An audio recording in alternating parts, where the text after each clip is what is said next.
10ª edizione di Ecoforum Veneto e come intervento di apertura, quindi dopo la pausa pranzo, abbiamo un aggiornamento da parte di ARPA Veneto, in particolare da Serena Vendramin, sul progetto Waste Reduce, quindi un Interreg Italia-Croazia. Prego Serena Vendramin. Buongiorno a tutti e grazie mille per lo spazio che ci avete concesso per la presentazione di questo progetto, il progetto Waste Reduce, che già l'anno scorso abbiamo presentato qui all'Ecoforum, era alle fasi iniziali del progetto, quindi quest'anno invece andrò a presentare un po' gli sviluppi. Giusto per dare due informazioni di contesto e ricordare un po' che cosa facciamo. Il progetto Waste Reduce è un progetto Interreg Italia-Croazia. Quindi appunto vede la collaborazione di Italia e Croazia nelle tre aree pilota che vedete in cartina. Una di queste è il Medio Brenta, poi abbiamo la costa ovest istriana e la baia di Sakharun. L'obiettivo del progetto è quello di migliorare la gestione dei rifiuti sulle aree Natura 2000 e le aree protette attraverso il monitoraggio, la prevenzione, la riduzione e la mitigazione. In questi anni siamo riusciti anche a costruire un po' un nostro approccio che prevede non solo la pulizia di queste aree, ma proprio un'analisi delle aree stesse e del cambiamento comportamentale dei visitatori di queste aree, che ci permettono di trovare le migliori politiche e le pratiche da portare per sviluppare un cambiamento rispetto alla gestione dei rifiuti nelle aree previste dal progetto. Nello specifico per l'Italia l'area che abbiamo individuato, come ho detto, è il Medio Brenta. Quindi abbiamo individuato 3 punti specifici che sono appunto a Carmignano, il laghetto di Camazzole, a Fontaniva il Parco Brenta Viva e a Grantorto l'area naturalistica. In queste 3 aree ci sono 3 partner principali che sono locali, appunto ARPAV, ETRA e Etifor. Insieme lavoriamo appunto per cercare di trovare un metodo che possa essere proprio adatto all'area specifica di progetto. Cerchiamo sempre inoltre di coinvolgere gli stakeholder locali e quindi in generale i consigli di bacino, i comuni e le associazioni. E quindi cosa abbiamo fatto fino ad ora? Varie attività erano già state iniziate lo scorso anno, quindi hanno proseguito lungo quest'anno in corso. Abbiamo individuato delle aree di intervento che sono state monitorate e osservate. Abbiamo cercato sempre di coinvolgere i cittadini, gli stakeholder, fornendo le informazioni necessarie e essendo anche presenti in vari eventi nell'area. Abbiamo coinvolto gli stakeholder in vari workshop, incontri più specifici. Abbiamo installato inoltre, grazie a ETRA, 2 telecamere nelle aree di progetto, in alcuni punti un po' più delicati. Abbiamo sempre cercato di produrre materiale informativo divulgato tramite newsletter e post sui social, in modo da poter comunque mantenere un punto di contatto con gli stakeholder e cittadini interessati e chiunque mostri appunto interesse rispetto al progetto. E infine abbiamo continuato con la redazione di documenti informativi che formano proprio il framework del nostro progetto. Mi soffermo in particolare su questo punto perché un documento che per noi è stato essenziale è proprio la strategia Waste Reduce. All'interno di questa strategia abbiamo indicato una vision per il Medio Brenta al 2030, 3 obiettivi strategici che dopo andrò a raccontarvi meglio, e abbiamo cercato di delineare delle azioni pratiche da proporre ai vari stakeholders da poter mettere in pratica. Questa strategia è stata sempre condivisa il più possibile con gli stakeholder locali, quindi abbiamo presentato questa strategia tutte le volte che è stato possibile ai comuni, ai consigli di bacino, alle associazioni, e abbiamo cercato anche di raccogliere dati di feedback rispetto a questa strategia, quindi proponendola, spiegandola e raccogliendo le idee che ci venivano proposte. Quindi qual è la vision del progetto Waste Reduce? Nel medio-lungo periodo quello che ci proponiamo di fare è creare un modello di turismo che sia sostenibile e partecipato nel territorio. Questo lo immaginiamo si possa fare ricercando un equilibrio tra prevenzione, controllo e incentivi. Quindi utilizzando metodi educativi, nuove tecnologie e incentivi di vario tipo per creare nei visitatori un cambiamento del comportamento che possa diventare un'abitudine naturale, un rispetto dell'ambiente che sia abituale per tutte le persone che visitano queste aree. Cerchiamo inoltre di far sì che questa vision possa poi essere applicata anche ad altre aree simili al Medio Brenta, in modo da poter replicare eventuali risultati positivi anche in altre aree. Gli obiettivi. Da questa vision abbiamo cercato di delineare poi degli obiettivi di cui vi parlavo prima, identificati un po' con i termini sermoni, carote e bastoni. Quindi come sermoni intendiamo appunto migliorare l'educazione e la sensibilizzazione dei cittadini verso queste aree.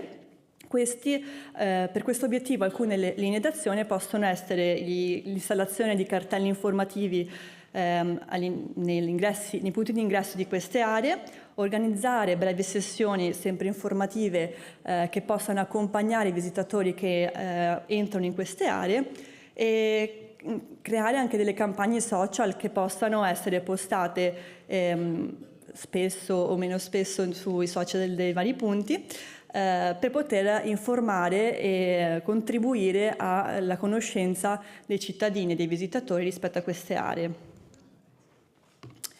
Il secondo obiettivo strategico è quello individuato come bastoni, sarebbe in realtà l'aumentare la sorveglianza e le sanzioni. Come linee d'azione sono state individuate l'installazione di telecamere per la sorveglianza di questi punti, introdurre grazie alla collaborazione con la polizia delle sanzioni specifiche e ovviamente sempre collaborare con la polizia stradale per delle guardie anche nei periodi di turismo un po' più intenso. L'ultimo obiettivo strategico sono invece le carote, ovvero cercare di creare degli incentivi che possano aiutare i visitatori a smaltire i rifiuti in maniera corretta. Delle linee d'azione che abbiamo proposto sono la distribuzione di coupon che si possano utilizzare nei negozi limitrofi una volta che il visitatore smaltisce correttamente o porta a casa con sé il rifiuto. Per lo stesso motivo eventualmente offrire dei buoni sul parcheggio per la visita successiva, oppure creare una sorta di lotteria ambientale per chi si comporta nella maniera corretta in questi luoghi. Come dicevo prima, uno dei nostri punti è proprio cercare di condividere il più possibile la nostra strategia con gli stakeholder. Un incontro essenziale per noi è stato sicuramente l'incontro con i comuni che abbiamo fatto il 21 di luglio di quest'anno a Carmignano. Durante questo incontro abbiamo visto la partecipazione di 10 comuni padovani che hanno un po' i nostri stessi obiettivi su quest'area, quindi la gestione più adeguata dei rifiuti nelle aree di Natura 2000. Questo incontro ha visto poi la firma di un accordo di collaborazione tra questi comuni ed ETRA per poter arrivare a delle azioni condivise che possano raggiungere l'obiettivo di una buona gestione dei rifiuti nelle aree. E alla fine di questo incontro abbiamo sfruttato il momento appunto di condivisione anche per proporre dei tavoli di lavoro. Un tavolo di lavoro aveva come obiettivo la valutazione della strategia Waste Reduce che vi ho presentato prima, l'altro la raccolta di proposte per delle azioni di ripristino e di pulizia del Brenta. Vi riporto un po' i risultati perché per noi sono stati molto interessanti e sicuramente sono una base per continuare con le prossime azioni. Allora, rispetto a quello che è stata un po' la verifica della strategia del progetto, quello che è venuto fuori è che rispetto agli obiettivi la categoria dei sermoni era quella che era valutata in maniera un po' più positiva dai partecipanti al tavolo di lavoro. Invece per quanto riguarda le linee di azione dei 3 obiettivi, rispetto ai sermoni, quella ritenuta un po' più efficace era quella di installare cartelli informativi. Rispetto ai bastoni invece è stata ritenuta più efficace la collaborazione con la polizia stradale e rispetto all'obiettivo carote, quindi di incentivi, quella di distribuire coupon per sconto per i negozi locali. Sono stati poi anche raccolti vari suggerimenti che però abbiamo visto similarmente anche nel secondo tavolo, quindi vi presenterò tra pochissimo. Insieme a tutte queste opportunità abbiamo raccolto anche qualche criticità che ci è stata proposta durante questo tavolo, ovvero la difficoltà di coinvolgere la polizia locale, e spesso questo è collegato anche alla seconda criticità, ovvero la carenza a volte nei comuni di risorse economiche e di personale. E alla fine un'ultima criticità è stata quella della mancanza appunto di un soggetto unico che permetta di pianificare e coordinare la gestione dei rifiuti in queste aree Natura 2000. Nel secondo tavolo di lavoro, invece, come vi dicevo, abbiamo cercato di raccogliere proposte e idee per azioni di ripristino dell'area del Brenta. Abbiamo raccolto queste idee e le abbiamo posizionate in una matrice di efficacia su fattibilità.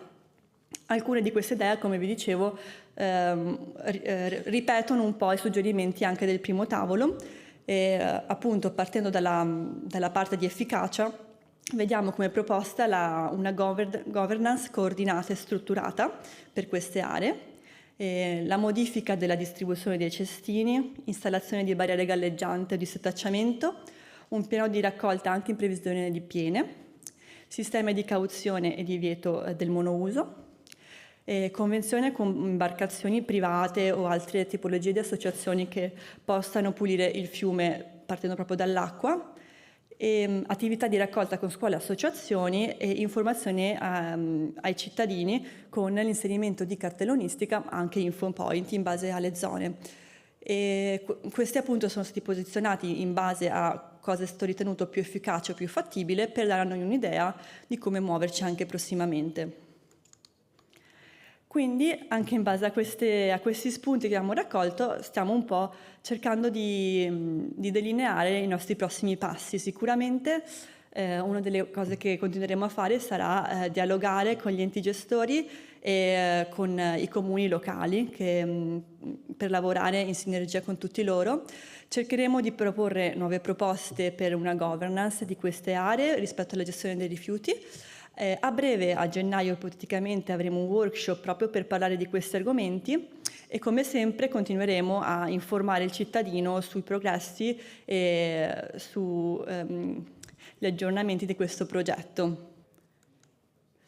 Come ultima slide, se volete, ci farebbe sempre molto piacere appunto raccogliere dati e opinioni da chi è interessato al progetto. Quindi ho lasciato su questa slide un QR code che vi porterà a un sondaggio molto breve in cui appunto vi chiediamo di riportarci il vostro giudizio rispetto un po' alle informazioni proposte oggi, ma soprattutto al vostro punto di vista, in modo che questo progetto possa avere dei punti di traslabilità anche in altri territori, proprio per cercare di rimanere in coerenza con il piano regionale di gestione dei rifiuti e con il suo obiettivo di buone pratiche per la riduzione della produzione dei rifiuti in queste aree.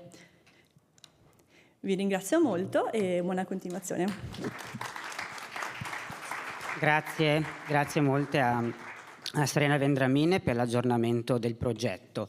Entrando adesso nella sessione più corposa del pomeriggio, quindi il ormai tradizionale tavolo di confronto con i consigli di bacino, quindi che sono un po' i protagonisti dell'applicazione del piano d'ambito e quindi chiamati a raggiungere quelle performance e quegli obiettivi di cui parlavamo in mattinata. Introdurrei la sessione chiamando qui ad intervenire Francesco Chiosi per la Regione del Veneto, quindi direttore ciclo dei rifiuti ed economia circolare, e Loris Tomiato, DG di ARPA Veneto. Prego.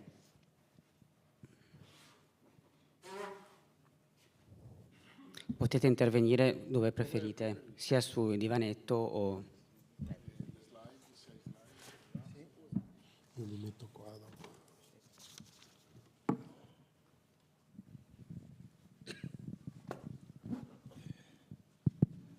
Allora, di nuovo buongiorno a tutti. Come avevo anticipato questa mattina, una terza attività corposa che era stata condotta, che è stata iniziata insomma, nel 2025, è quella appunto inerente il monitoraggio intermedio del piano rifiuti. E in questa breve presentazione cercherò essenzialmente di ripercorrere insieme a voi i presupposti normativi del monitoraggio, quindi andandoli a cercare nel piano rifiuti, e quelli di fatto le situazioni contingenti che sono venute a verificare, che hanno portato poi all'attivazione vera e propria del monitoraggio con la richiesta di Regione Veneto ad ARPAV di avviare proprio le attività relative al monitoraggio. Allora, giova fare un attimo il punto, un attimino più approfonditamente di quanto fatto stamattina con gli obiettivi di piano, perché da lì si capisce poi l'origine e la motivazione del monitoraggio previsto dal piano stesso. L'articolo 9,3 dice che il presente piano deve garantire l'autosufficienza a livello regionale dello smaltimento di rifiuti urbani non pericoloso e degli scarti e sovvalli provenienti dal loro trattamento e recupero, dando priorità al recupero in impianti di incenerimento e ricorrendo alle discariche solo in via residuale.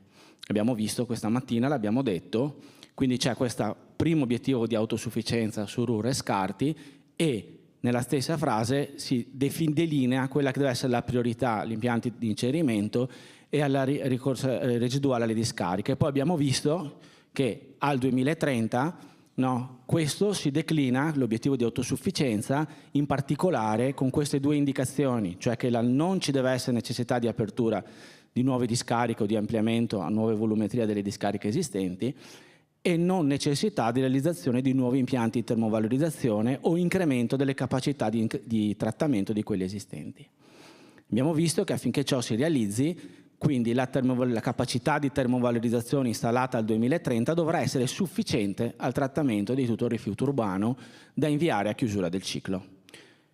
E il piano calcola che perché questo sia possibile, come vedete, deve essere applicato lo scenario 2 migliori pratiche. Solo con i quantitativi prodotti e ipotizzati dallo scenario 2 migliori pratiche è possibile garantire questa autosufficienza della termovalorizzazione al 2030 e quindi il raggiungimento degli obiettivi di piano. Il piano poi fa un passo ulteriore e dice quali sono le azioni che devono fare i vari soggetti coinvolti nel sistema di gestione affinché questo sia possibile. Delinea quindi delle azioni di competenza dei consigli di bacino, che sono chiaramente il raggiungimento degli obiettivi di produzione RUR pro capite e percentuali raccolta differenziate che il piano declina poi a livello territoriale, ingombrante spazzamento completamente a recupero entro il 2030, spinta massima sulle azioni di prevenzione della produzione di rifiuti e introduzione di modalità gestionali basate su sistemi di responsabilizzazione dell'utente, quali a titolo esemplificativo li cita poi i sistemi di raccolta domiciliare e commisurazione del prelievo. Ci sono poi delle azioni che abbiamo visto in più nel dettaglio questa mattina anche di competenza di Regione Veneto ed ARPAV che per la loro effettiva messa a terra hanno costituito, come sapete, una segreteria tecnica di piano, che sono l'introduzione e poi il mantenimento in operatività della strategia regionale di collocamento del RUR e la tariffa unica di conferimento agli impianti di piano, l'incentivazione delle azioni di competenza dei consigli di bacino, e qua citiamo la costituzione del comitato regionale che era prevista dalla legge 52/2012, linee guida per i centri di riuso che sono state effettuate, i bandi FESR, eccetera. E poi, terza azione, il monitoraggio, come momento essenziale di verifica per poter capire a che punto siamo e come possiamo procedere. Monitoraggio di piano che qui in questa slide vedete un po' al centro di più spinte, quella che abbiamo appena visto, cioè la previsione normativa dello stesso, è un momento previsto, istituzionalmente previsto dal piano rifiuti, quindi deve essere effettuato per quello, ma anche spinto da dei fattori di criticità emergenti che ovviamente sono emersi nei primi 5 anni di esercizio del piano, e che portano appunto a vedere questo momento di monitoraggio come proprio un'esigenza per fare il punto della situazione e eventualmente correggere la rotta se necessario, e poi anche risposte a istanze di gestori degli impianti che nel frattempo sono intervenute. Vedete che in merito alla prima previsione normativa, poi l'articolo 4,8 delinea anche come questo deve essere fatto e a cosa può portare. Infatti dice che qualora il monitoraggio intermedio al 31/12/2005, sulla base anche di dati resi dall'Osservatorio regionale rifiuti, rilevasse un deficit impiantistico rispetto al fabbisogno gestionale di collocamento del rifiuto urbano residuo, attualmente non valutabile, sta parlando nel 2019 quando è stato scritto, su richiesta del Comitato di Bacino regionale, la Giunta regionale potrà individuare eventuali azioni correttive al fine di garantire il rispetto di quel principio che abbiamo visto prima di autosufficienza. Per quanto riguarda invece i fattori di criticità emergenti, qualcuno l'ha anche citato questa mattina la dottoressa Tesser, la produzione di rifiuto pro capite di Ruhr è in lieve aumento e il dato è sia regionale che nazionale, ne abbiamo avuto conferma anche nell'ultimo incontro effettuato col Ministero dell'Ambiente, quindi non calano i fabbisogni di smaltimento che i consigli di bacino comunicano annualmente alla Regione di colonna 1 per la programmazione dell'anno successivo. Poi abbiamo visto il ritardo rispetto ai tempi inizialmente previsti per l'avvio della seconda linea del termovalorizzatore di Eco più Eco, che è entrata in esercizio a fine 2025, di fatto, e della quarta linea di quello di Est Ambiente, prevista ad oggi alla seconda metà del 2027. E infine, questo era un fattore previsto, ma nel 2025, in questo contesto, si arriva a esaurimento delle prime 2 discariche di piano, sapete sono 7, e la discarica di Legnago Servizi e quella di Cortina, nella previsione di piano, hanno raggiunto la loro massima capacità. Come spinta diciamo, dei gestori, è successo nel fine 2024 che la discarica di piano di Legnago Servizi ha depositato uno studio di impatto ambientale, quindi con una richiesta di provvedimento unico regionale, per un recupero di volumetrie mediante il riempimento di avalli presenti tra i lotti attualmente in fase di termine di coltivazione. E altre discariche hanno dei progetti simili. Per cui, anche se questi progetti non prevedono estensione a nuove superfici, il previsto aumento dei volumi rispetto a quelli autorizzati, al fine di valutare la conformità di questi progetti col piano rifiuti, che è un'operazione che viene sempre fatta per qualunque progetto di un qualunque impianto di trattamento rifiuti, e quindi l'eventuale sussistenza delle condizioni di deroga previste, era necessario attivare anche per questo motivo il monitoraggio di piano. Tanto più che appunto altre istanze analoghe sono in fase di progettazione, sono state in parte anticipate, in parte lo saranno, da parte di alcuni gestori dell'impianto di piano con orizzonti chiaramente temporali diversi. In merito, cosa dice il piano? Dice, all'articolo 9,8, pone un grosso vincolo per questo tipo di impianti, giustamente per il rispetto dei principi che avevamo visto all'inizio, e dice che fino al monitoraggio intermedio, in realtà, l'impiantistica di piano esistente può essere toccata, quindi modificata o rinnovata, solo per queste condizioni che vedete qui elencate. Quindi rinnovi senza modifiche o varianti, fatto salvo l'adeguamento alle BAT, varianti migliorative dal punto di vista della tecnologia e dell'impatto ambientale, adeguamenti impiantistici funzionali all'ottimizzazione gestionale, anche in previsione di nuovi flussi di rifiuti che si prevede siano trattati dagli impianti o particolari sostanze inquinanti, e miglioramento di prestazioni ambientali. È una via molto stretta, chiaramente, che ha richiesto, per poter dare anche una risposta a questi gestori, ha richiesto l'attivazione. Quindi vedete che nel febbraio del 2025, quindi, tutta questa riflessione porta la Regione a chiedere ad ARPA di attivare il monitoraggio intermedio di piano, e lo fa chiedendo in modo particolare di fare riferimento alla capacità impiantistica annua di smaltimento che potrà essere assicurata agli impianti di piano nell'annualità residua da qui al 2030, e di procedere ad una quantificazione aggiornata delle volumetrie di discarica residue. Io qui mi fermo, lasciando la parola al dottor Tomiato per il seguito.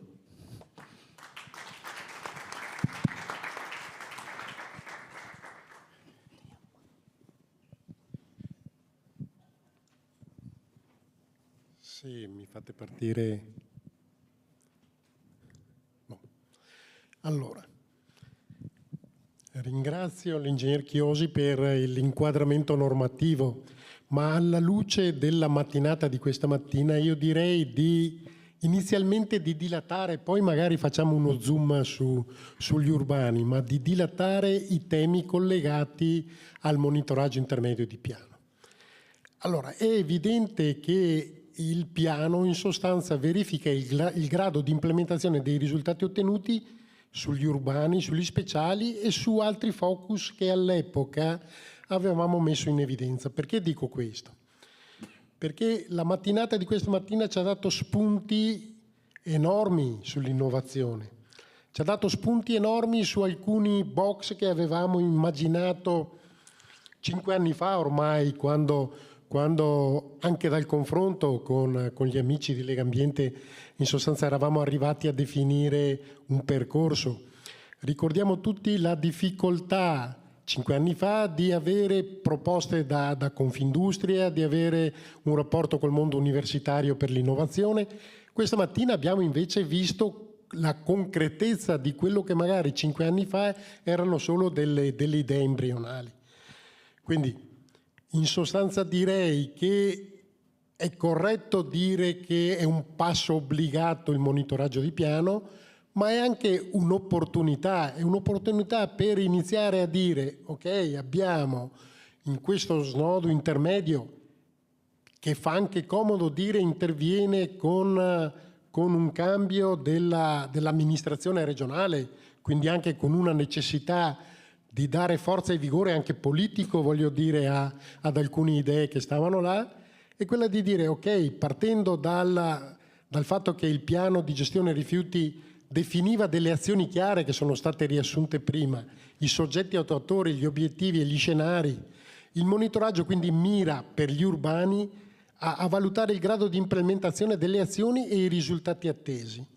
Ma dal punto di vista degli speciali diciamo che abbiamo creato i tavoli per i sottoprodotti, il tavolo per gli end of waste, ma alla luce di quello che ho sentito stamattina forse anche qua un minimo di riflessione per renderli più attivi, più proattivi, più inseriti nel percorso in sostanza che dal mondo delle imprese abbiamo sentito stamattina arrivare, forse un riferimento ulteriore lo dobbiamo pensare. Ricordiamo tutti che avevamo immaginato, perché all'epoca erano viste come criticità, il famoso focus sui materiali contenenti amianto, il famoso focus sui fanghi da depurazione civile. Sono tutti elementi, ma faccio un esempio per tutti, nei 5 anni trascorsi anche il tema della produzione di un syngas da pirolisi, da rifiuto, è diventato più attuale, è diventato più concreto, è diventato anche più attuale perché la normativa europea si è mossa in tal senso. Quindi questi sono aspetti, a mio avviso, che devono essere considerati nell'ambito di un monitoraggio. Tornando un po' più allo sprone e al ringraziamento con tutte le governance dei consigli di bacino, che diciamo i risultati che comunque ci sono li dobbiamo a loro e al loro rapporto con i comuni, con i territori. Allora, noi partendo in sostanza dai rifiuti urbani, Regione ed ARPA che cosa ha messo in campo? Ha messo in campo la regia sul collocamento dei rifiuti. Questo ha voluto dire un salto proprio epocale in Veneto che in sostanza ormai da quando abbiamo governato i flussi di collocamento non abbiamo più immaginato decretazione d'urgenza. Chi ha qualche anno in più come io si ricorderà in sostanza quando avevamo e ricorrevamo spesso a decretazione d'urgenza per andare a collocare. Quindi la programmazione dei flussi, ma quando muoviamo flussi muoviamo non solo materia ma muoviamo anche denaro. Perché? Perché decidere che un certo flusso va in un certo impianto rispetto ad un altro, sia per i costi industriali diversi che hanno questi impianti, ma anche per i trasporti. Quindi è un elemento in sostanza che doveva essere accoppiato. Quindi Appena abbiamo avuto la certezza che la regia dei flussi funzionava, abbiamo iniziato a ragionare di tariffa unica, e il 2025 è l'anno importante. I consigli di bacino in sostanza che ruolo hanno? Hanno il ruolo di cucire tutto questo anche a livello territoriale con l'implementazione delle migliori pratiche, perché questa era la domanda, partendo dai territori, dando contezza che il cittadino veneto a parità di virtuosità doveva essere trattato nello stesso modo e che quindi questo percorso andava iniziato. Allora, è evidente che nell'ambito di questo monitoraggio la regia regionale di collocamento dei rifiuti urbani prevede la verifica dell'assetto impiantistico di piano e quindi la previsione e di dare anche contezza che il traguardo del 2030 era un traguardo che noi non andavamo a perseguire con affanno. No. Allora a questo punto i flussi, quindi l'analisi dei dati, dei quantitativi in ingresso a ciascun impianto di piano, la verifica delle volumetrie residue delle discariche. Perché dico la verifica delle volumetrie residue? Perché quando abbiamo immaginato il piano, la linea che sostituisce le prime due obsolete a Padova doveva partire in sostanza ai primi del 2026. La seconda linea di Fusina doveva partire prima. Questi ritardi hanno comportato in sostanza un dover ricorrere a discariche per quantitativi superiori a quelli che inizialmente immaginavamo. Quindi l'idea era quella di dire: andiamo a vedere se le volumetrie consentono un governo del periodo che ci separa da adesso al 2030 che in sostanza non dia problematiche particolari. Quindi il confronto è quello di dire: se oggi nel 2025 abbiamo grosso modo 250.000 tonnellate che vanno a termovalorizzazione e 400.000 tonnellate che vanno a discarica, a regime delle nuove linee questo flusso si deve invertire. Perché?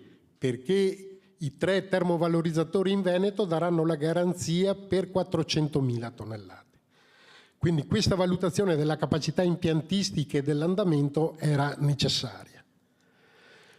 Come ci siamo mossi? Ci siamo mossi identificando le 6 principali discariche di piano e in sostanza comunicando a tutti i gestori che avremo utilizzato in sostanza attraverso dei sensori la tecnica di fare dei voli che restituiscano dei vettori per andare a vedere quanto del volume approvato era già stato utilizzato, e questo l'abbiamo fatto per ogni sito e abbiamo ottenuto la restituzione. È evidente che in sostanza siamo passati da misure che una volta si facevano in campo a restituzioni in sostanza informatiche di vettori. Questa restituzione l'abbiamo paragonata con i volumi autorizzati ed è emerso che ad oggi noi abbiamo certificato come volumetria residua disponibile 1.658.000 che vedete lì, e poi utilizzando in sostanza un breve periodo su cui anche Alese avevano fatto lo stesso tipo di attività e quindi su un delta volumetrico paragonato con le tonnellate conferite abbiamo definito anche in quel caso una densità equivalente che ci porta a dire che abbiamo ancora in sostanza 1.400.000 tonnellate di volume residuo. Questo serve a dire se anche con il ritardo di avvio dei termovalorizzatori come implementati con le BAT, abbiamo in sostanza la capacità di assorbire queste differenze nel percorso in Veneto. Quindi sempre la regia regionale di collocamento del rifiuto urbano, quindi la produzione del rifiuto e il fabbisogno di collocamento seguono gli scenari di piano. A questo punto l'analisi della produzione, e abbiamo avuto qualche elemento stamattina, quindi non riusciamo a schiodarci da oltre 110 kg pro capite anno, e quindi l'obiettivo degli 80 kg, pur considerando l'incremento turistico eccetera, però stiamo arrancando e fatichiamo a raggiungerlo, e quindi entriamo nello stimolo che con i colleghi dei 12 bacini sulla discussione e sul lavoro che dobbiamo fare. Quindi la valutazione del fabbisogno regionale di RUR e di scarti, siamo attorno ai 650.000 tonnellate, quindi questo è un numero ancora importante. L'analisi del grado di implementazione delle migliori pratiche. La collega Stefania Tesser stamattina aveva dato un quadro anche in ragione della dimensione dei diversi comuni, di come i comuni hanno affrontato questo. E la valutazione delle ipotesi di piano e la conferma per noi dell'importanza, anche suffragata da alcune posizioni assunte da ARERA, di questi 80 kg di cui parlavamo prima. E la verifica dell'indice di complessità territoriale. Abbiamo visto stamattina quanto è variegato il mondo del Veneto, che va dal comune turistico alla grande città, al piccolo comune in sostanza che non ha turismo, eccetera. Quindi la necessità di trovare dei meccanismi correttivi per dare significatività anche a ciò che il turismo che è la prima industria per il Veneto, voglio dire, debba essere fatto. E quindi tutto ciò che vogliamo mettere in campo, e l'indice di complessità è uno degli elementi su cui nel 2026 abbiamo deciso di intervenire.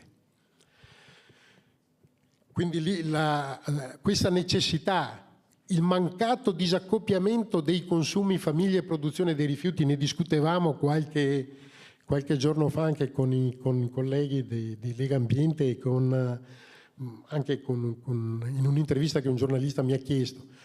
Ma come facciamo a immaginare questo disaccoppiamento se pensiamo che ormai nelle grosse città il tema della monoporzione, io acquisto una monoporzione e ho un imballaggio, oppure delle politiche di marketing che per non alzare il prezzo abbassano il contenuto, quindi nella stessa scatola trovo minor quantità di prodotto.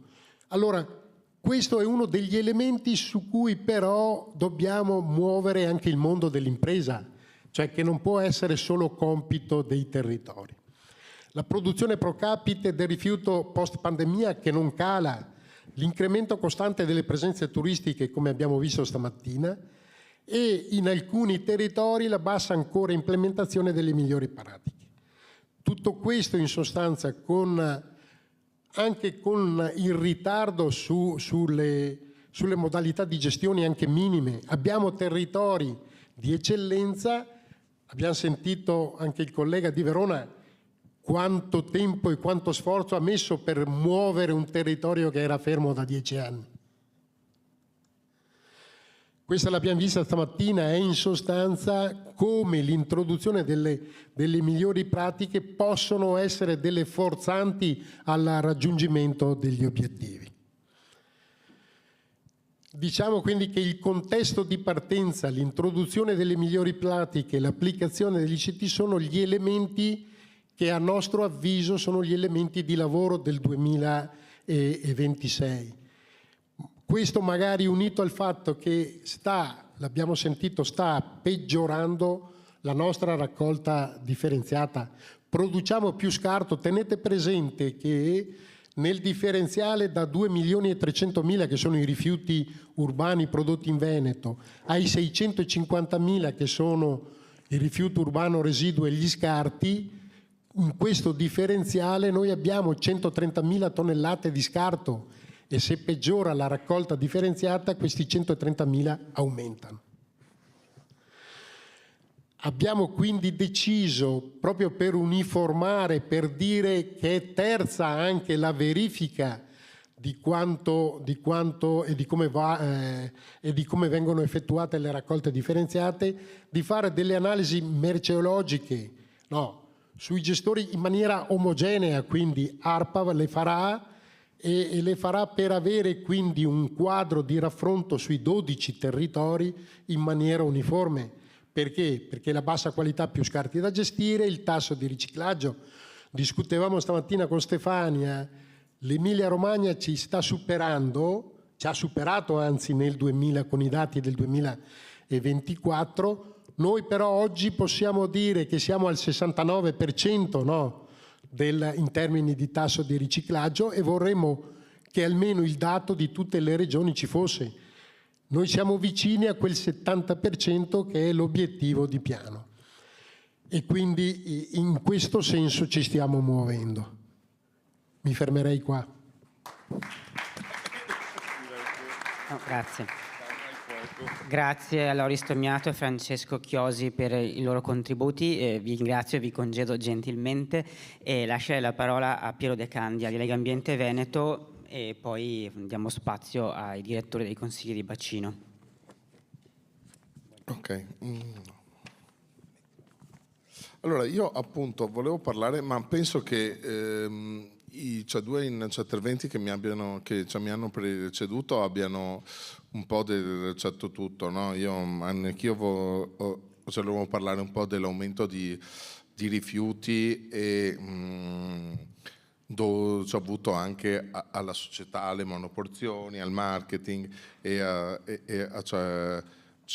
tutto il resto, e quanto per questo sia necessario che agiamo anche, ed i consigli di bacino possono essere un ottimo luogo, dato che parlano con i sindaci del territorio e quindi con la politica anche, c'è un ottimo luogo per promuovere iniziative tali per cui riusciamo a lottare contro questi fenomeni. Però i due interventi di poco fa, e specialmente quello di stamattina di Stefania a Tesser, secondo me hanno fatto emergere anche delle preoccupazioni molto forti, cioè nei territori, se vogliamo ottenere quegli obiettivi, e ricordiamoci che gli obiettivi, sebbene appunto come ha detto Loris Tomiato, qualcosina si può migliorare, sono basta discariche, e penso che su questo obiettivo qua il patto l'avevamo fatto già nel 2022 quando è stato approvato il piano, ci dobbiamo ricordare tutti, quindi forse i territori e i consigli di bacino devono essere consapevoli che gli è richiesto uno sforzo maggiore anche nell'applicazione di quelle che sono le buone pratiche, per cui noi non possiamo nascondere che siamo preoccupati di vedere dei passi indietro su alcuni sistemi di raccolta responsabilizzanti, per andare verso altri, magari a cassonetto ad accesso con un trollato o stradale, che non sappiamo che risultati ci diano. Anzi, oggi sembrava che sicuramente quei sistemi, almeno per ora, danno un risultato inferiore, sia come qualità che come percentuale di raccolta. Per cui lo stimolo che voglio fare ai consigli di bacino è proprio questo. Cioè è responsabilità di tutti, rinforziamo quel patto che ci dice basta nuove discariche, basta nuovi inceneritori e basta nuove scariche in Veneto, e capiamo come agire per raggiungerlo. Una cosa che a me spiace, e so di essere impopolare, però la questione economica sulla tariffa per non aumentare il servizio, cioè dire non implementiamo metodi di raccolta migliore perché costano troppo, a parte che è tutto da dimostrare che costino troppo, dall'altra parte, secondo me, è come alzare un po' bandiera bianca. Quindi l'appello che ci faccio e nel confronto che ci avremo qui tra poco, spero che questi elementi in qualche modo vengano discussi. Ecco. Grazie Piero.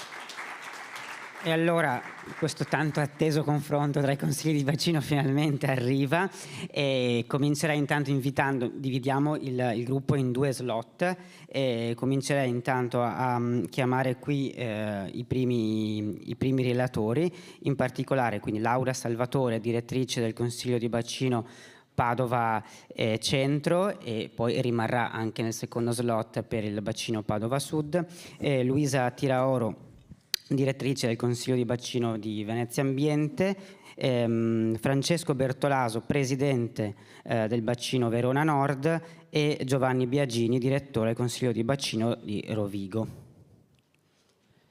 Ok, ne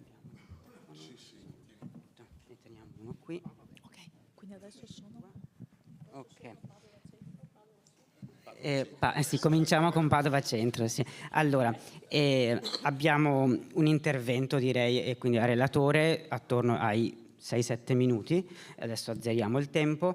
E la questione, appunto, vi chiedo di raccontarci un po', di aggiornarci su quelle che sono le iniziative che state appunto prendendo per cercare di raggiungere, di applicare insomma il piano d'ambito e raggiungere quindi gli obiettivi prefissati, quali sono le criticità che incontrate e quindi anche vediamo le potenzialità in qualche modo da poter appunto implementare, quindi da migliorare, e anche un commento, una suggestione un po' a quanto adesso detto da Piero De Candia.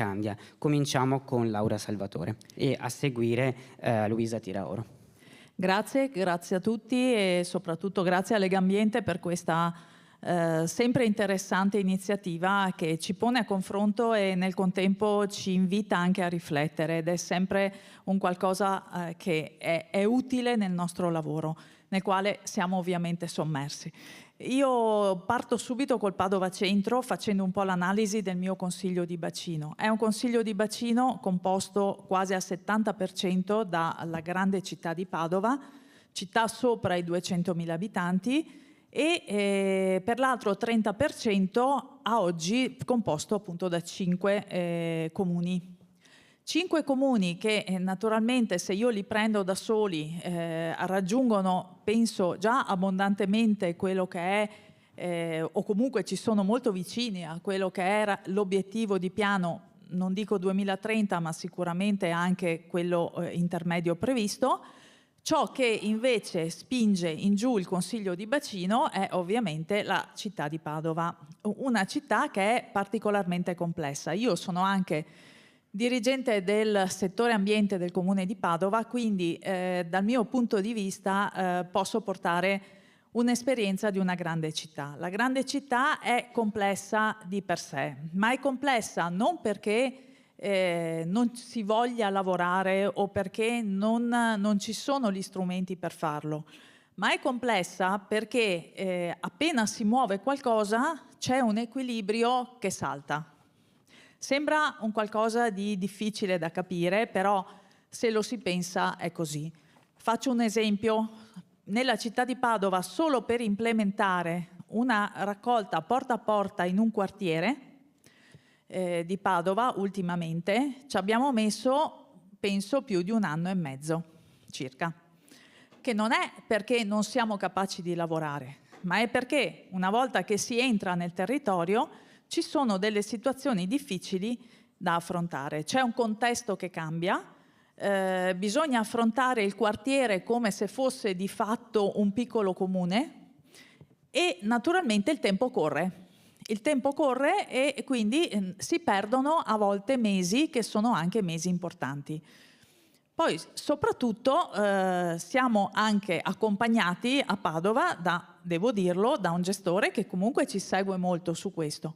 Quindi non posso dire che ci sono ritardi o che ci sono situazioni che sono dovute a un'incapacità di gestione, perché non è così.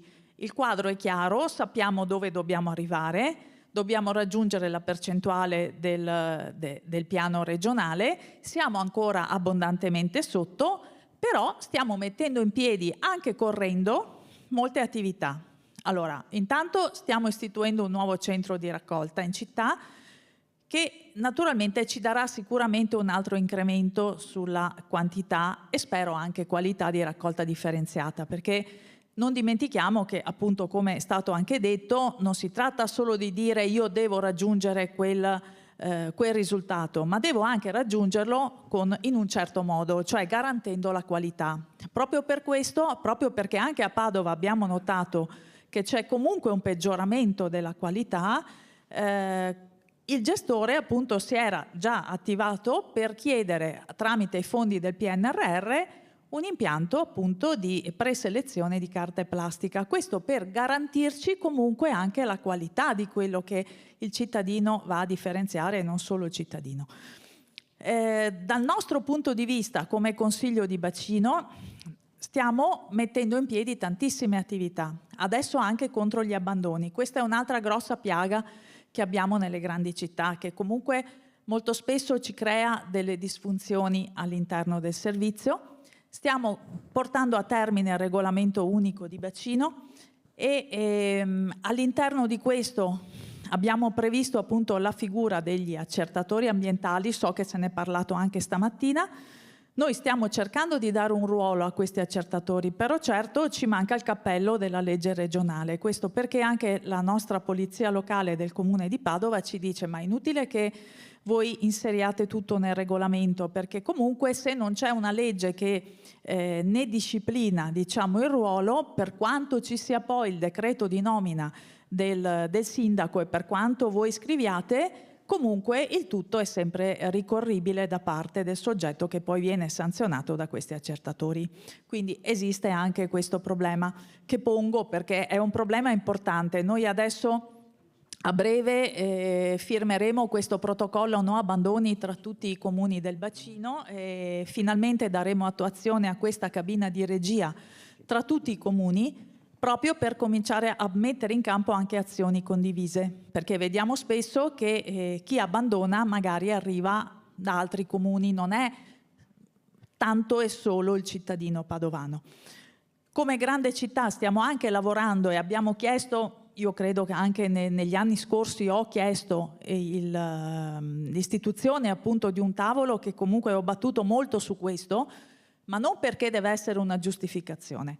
Cioè bisogna prendere atto del fatto che le grandi città hanno un indice di complessità che è un indice di complessità importante, quindi io direi partiamo dal dato di fatto, partiamo da quello che c'è, siamo consci che dobbiamo lavorare, però dobbiamo anche renderci conto delle difficoltà e se il monitoraggio intermedio di piano serve anche per correggere il piano, ben venga, perché è giusto fare un piano, è giusto mettere delle regole, ma poi le regole vanno calate nella realtà. Nella realtà ci sono città importanti che hanno le loro problematiche, quindi è giusto tenerne conto perché, come vedete, poi sono proprio le grandi città che spingono in giù i risultati della raccolta differenziata. Grazie. Grazie. Prego, Luisa Tiraoro. Sì, buongiorno a tutti. Ecco, mi riallaccio alla collega Laura Salvatore riprendendo subito il tema delle grandi città. Come avete visto la presentazione oggi del dottor Favaretto di Veritas, Venezia, forse più di Padova, ha i flussi turistici molto molto importanti ed è comunque una città che ha più o meno lo stesso numero di abitanti, quindi ha la complessità della città sommata alla complessità dei flussi turistici. Allora, non voglio partire da Venezia per dire che già riuscire a gestire Venezia, io penso che la gestione di Veritas sia una gestione efficace, perché gestire un numero così incredibile di turisti e di flussi continui è già una sfida per un servizio pubblico essenziale e dobbiamo ricordarcelo questo anche negli obiettivi di piano, che si tratta di un servizio pubblico essenziale per cui i sindaci rispondono anche delle condizioni igienico-sanitarie. Per me questo, per i miei amministratori, è importantissimo. Ciò detto, non significa che noi ci fermiamo. Abbiamo posto anche noi in essere varie iniziative, implementare le buone pratiche. Bene, allora noi siamo partiti dalla micro raccolta amianto, che è uno dei grandi risultati che abbiamo avuto. Stiamo riducendo, siamo partiti, ci abbiamo messo 1 anno e mezzo noi per attivare la micro raccolta amianto, 1 anno e mezzo. E devo dire che il 23-24 ci hanno dato dei buonissimi risultati, perché abbiamo stanziato un contributo di 250 euro per intervento per le civili abitazioni, e non porta un abbassamento del RUR pro capite come obiettivo di piano, ma porta una diminuzione degli abbandoni dell'amianto, perché indirettamente abbiamo avuto questo effetto, e per me questo è un grandissimo effetto positivo sul nostro territorio. Ci chiamano i cittadini, sono molto contenti. In buona sostanza un intervento che costerebbe con la ditta, scusate la banalità, guardiamolo da utente, di 1.200 euro, costa con la micro raccolta 500 euro, di cui 250 sovvenzionati dal bacino. Quindi questo, abbiamo ancora stanziamenti che riportiamo, quindi andremo avanti altri 4-5 anni tentando di eliminare l'amianto dalle civili abitazioni lì dove è possibile, con le condizioni che la Regione ha posto. Questo è un elemento molto importante. L'altro elemento è il litorale. Abbiamo iniziato a lavorare perché la nostra assemblea di bacino ha stanziato dei fondi per la comunicazione, per intervenire sul litorale, e anche sullo spiaggiato. Quindi abbiamo fatto vari sopralluoghi. Chioggia attualmente è presidiata, stiamo andando circa 1 volta al mese a Chioggia per vedere come modificare il servizio. Quindi faremo un porta a porta d'accesso controllato in centro storico, che è simile a Venezia con le macchine, diciamo, e poi magari interverremo cercando di fare delle isole stazionarie ad accesso controllato a Sottomarina. Quindi stiamo cercando, e così anche a San Michele al Tagliamento, perché i 2 opposti comuni sono quelli che hanno delle raccolte differenziate ancora molto basse, proprio lì al 64-63%, quindi dobbiamo sicuramente potenziarle. Sul pro capite però confermo il fatto che bisognerà un attimo fare sul gruppo dell'indice di complessità territoriale delle riflessioni, perché io vi faccio un esempio, ho il dato 23, non ancora 24, Cavallino Treporti ha 1500 circa chilogrammi pro capite con 400 chilogrammi di secco pro capite, con però un 74% di raccolta differenziata, perché tutti i flussi importanti che ha Cavallino, che è uno dei comuni che ha maggiori flussi turistici rispetto al numero degli abitanti, lavora con i campeggi, si lavora bene con i campeggi, perché si fa una sorta di accordo di collaborazione, per cui tutto poi viene portato agli impianti di Ecoricicla, quindi funziona. Ciò nonostante il secco pro capite è 380, quindi vuol dire che anche con una elevata raccolta differenziata sarà difficile riuscire a raggiungere gli 80 kg pro capite. Quindi l'idea, e ho parlato anche ieri col presidente che verrà al comitato di bacino regionale, è di insistere con questo ragionamento sulle fasce. Quindi il Consiglio di bacino Venezia Ambiente prenderà l'impegno di arrivare agli 80 kg pro capite per l'entroterra sicuramente, e c'è del lavoro da fare. Lavoriamo sulla tariffazione puntuale, lavoriamo su un porta a porta misto allo stradale, calottato, sicuramente stiamo lavorando su questo, perché tutti i grandi produttori da noi anche sui sistemi stradali sono porta a porta, Mestre Terraferma, Spinea, Martellago. E tra l'altro, lo stesso volevo dirvi anche San Michele al Tagliamento, invece, dov'è che lavoriamo? Perché vogliamo lavorare tipo Bibbione, che ha tantissime spiagge? Perché San Michele al Tagliamento ha sempre 1600 kg pro capite di rifiuto prodotto e 600 kg pro capite di secco. Allora lì invece sì che si lavora sulla raccolta differenziata, perché lì c'è un margine per dire arriviamo almeno a Cavallino Treporti, non so come dire, spingiamo e muoviamo comunque tanto RUR in questo modo. Quindi l'impegno è utenze non domestiche e produttori del litorale. Questo è l'impegno che possiamo provare a prenderci. Non sono sicura che riusciremo a raggiungere l'obiettivo, ma almeno definiamo una linea, ecco. Questo per quanto riguarda il litorale. Poi il prossimo anno faremo Caorle, Venezia, ce l'abbiamo insomma del lavoro da fare. Invece per quanto riguarda il sistema stradale, oggi mi spiace, c'era sciopero, sono arrivato in ritardo, volevo evidenziarvi che domani verrà il sindaco di Santa Maria di Sala a prendere il premio del Comune di Ciclone. Faccio uno spoiler se posso. No, perché voglio ribadire che Santa Maria di Sala ha il 70 kg pro capite di RUR un sistema di tariffazione puntuale dal 2013. Vabbè, l'ho detto. Non ci sono giornalisti, benissimo.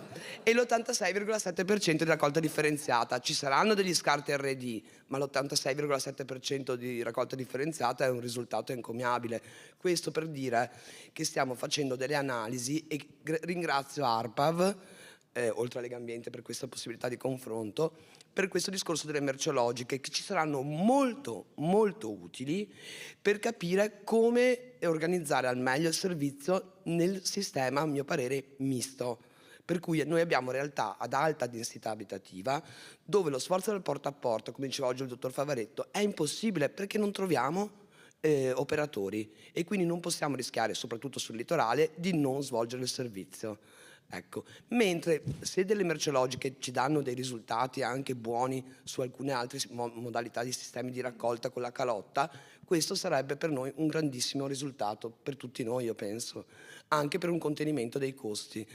Perché dalla relazione che io ho svolto sul servizio 24, che ho adesso trasmesso ai comuni, che è obbligatoria nella gestione in house, risulta invece che effettivamente il PEF del sistema stradale ha costi più contenuti del sistema del porta a porta complessivo e anche di quello misto. Grazie. Grazie Luisa Tiraoro. Abbiamo il microfono e passerei la parola a Francesco Bertolaso, Presidente del Consiglio di Bacino, Fabrizio, Presidente del Consiglio di Bacino Verona Nord, e a seguire poi Giovanni Biagini. Buongiorno a tutti e grazie per l'invito e grazie a Legambiente perché ogni anno organizza questo evento che secondo me è un importante tavolo di confronto. Noi siamo Consiglio di Bacino Verona Nord, consiglio che si trova appunto nella zona nord di Verona con tutti i comuni che sono nella zona, diciamo, principalmente a nord della Milano-Venezia. Un Consiglio di Bacino molto eterogeneo, siamo eterogenei da un punto di vista orografico, abbiamo pianura, collina, montagna, comuni lacustri, eterogenei da un punto di vista economico, quindi comuni molto ricchi e comuni meno ricchi, possiamo dirla così, eterogenei da un punto di vista dei risultati della raccolta differenziata, perché abbiamo delle punte di eccellenza e abbiamo delle maglie nere, e quello che abbiamo fatto quest'anno come Consiglio di Bacino è stato cercare di affrontare quei problemi che abbiamo di fronte per cercare appunto di andare a migliorare per quanto possibile i risultati che abbiamo. Per fare questo siamo partiti da un'analisi, siamo partiti da cercare di capire chi fa peggio perché fa così male, e sicuramente lì c'è da lavorare per migliorare la qualità del lavoro in alcuni casi, soprattutto in comuni montani. C'è una disattenzione storica a questo passaggio, però qua devo dire, la collega ha spoilerato domani, io spoilerò per l'anno prossimo, il comune di Ferrara di Montebaldo, che era maglia nera, se continuerà così quest'anno, l'anno prossimo dovrebbe entrare nei comuni ricicloni, quindi è un risultato secondo me importante, perché passa da essere uno dei peggiori 10 comuni del Veneto a entrare nei comuni ricicloni nel giro di 2 anni, perché il cambiamento è stato a cavallo di un anno, quindi perde un anno per quello, però il risultato diciamo è stato nel giro di un mese il cambio, quindi un cambio importante che viene fatto grazie anche alla collaborazione importante dell'amministrazione, perché, e qua lo dico anche da sindaco di un comune che è all'avanguardia nella gestione ambientale, è importante che i sindaci collaborino e sposino le linee che noi andiamo a dare.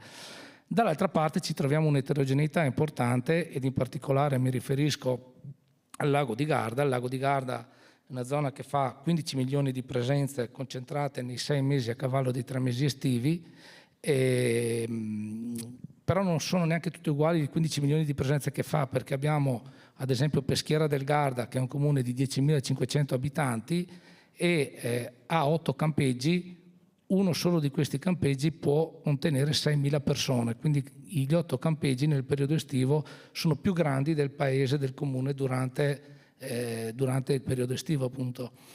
Abbiamo invece comuni che hanno una presenza più massiva di hotel, quindi in quel caso la modalità non può essere la medesima del campeggio. E abbiamo comuni invece come Torri del Benaco, in cui il numero delle seconde case è quasi equivalente al numero delle prime case, quindi anche lì non sono presenze che rientrano nei 15 milioni, ma sono persone che arrivano oltre quei 15 milioni che sono nei numeri ufficiali, nelle seconde case, con una gestione che è ancora diversa sia da quella dei campeggi che da quella degli alberghi. La sfida vera che stiamo cercando di affrontare è analizzare questi flussi di rifiuti per capire come andare a gestire al meglio queste modalità. Aggiungo che ci sono delle importanti differenze anche nel sud del lago del Garda. Abbiamo la zona dei parchi, in cui ci sono diversi parchi che portano presenze in maniera importantissima, perché abbiamo Gardaland che fa 3 milioni di visitatori, Cane Vardoro 800.000, Parco Natura Viva 650.000, Parco Sigurtà 450.000, per stare solo a quelli più grandi, perché poi abbiamo parchi minori che sono sui 100.000 visitatori e presenze annue. A queste aggiungiamo nella cintura di Verona la stagione lirica e le fiere che portano insieme altri 2 milioni di visitatori che non riesce la città a scaricare da sola, ma che vengono scaricate sui comuni di cintura, in particolare anche una complessità ulteriore che ci sta arrivando, che è quella degli affitti turistici, che sono una nuova realtà emergente che dovremo imparare a gestire, perché anche qua la stiamo analizzando, e questi 2 milioni di visitatori che ha la città su fiere e stagione lirica arrivano molto spesso con gli affitti turistici. E quindi cos'è che stiamo facendo? È proprio cercare di approfondire e di capire come gestire al meglio questi flussi, che hanno un grosso difetto per tutti i comuni, che si concentrano nei 6 mesi a cavallo del periodo estivo.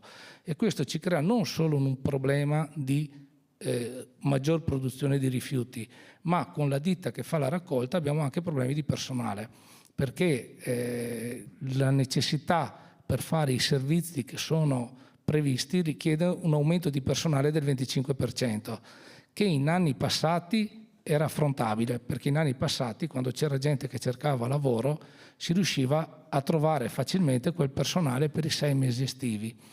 Negli ultimi 2-3 anni, per dare la possibilità ai comuni del lago di avere un servizio minimo, una decina di comuni dell'entroterra hanno rinunciato a dei servizi nel periodo estivo. E per chi fa il sindaco sa cosa vuol dire andare davanti ai propri cittadini a dire rinunciamo a un passaggio dell'umido perché dobbiamo dare una mano ai comuni del lago. Non è proprio semplicissimo, però è stato fatto. Una decina di comuni hanno rinunciato a dei passaggi, a dei servizi per poter essere di aiuto al momento estivo del lago. Ecco perché poi ricordiamo che oltre a queste incombenze estive, durante il periodo estivo ci sono anche i servizi del verde che aumentano e i servizi dell'organico che aumentano.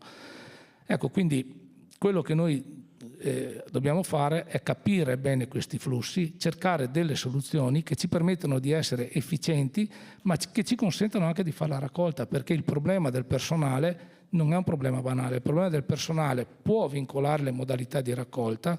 Un altro problema che stiamo affrontando insieme ai sindacati e allo Spisal di Verona è quello della raccolta del vetro. Abbiamo comuni che è 30 anni che fanno la raccolta del vetro, come il comune di Somma Campagna, e oggi abbiamo operatori che iniziano a manifestare grossi problemi legati alla movimentazione manuale del carico, e quindi con lo Spisal di Verona stiamo studiando delle soluzioni che consentano di fare la raccolta del vetro garantendo anche la salute degli operatori.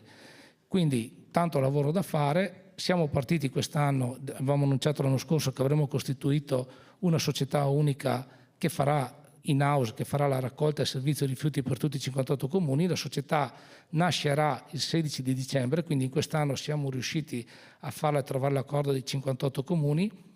La notizia positiva è che in questa settimana sono state versate tutte le quote di 4 milioni e mezzo per costituire la società, che quindi è il segnale che da qua non si torna indietro, e il 16 dicembre la società dovrebbe partire non come attività, ma dovrebbe essere fondata per poi partire formalmente nei primi mesi dell'anno prossimo.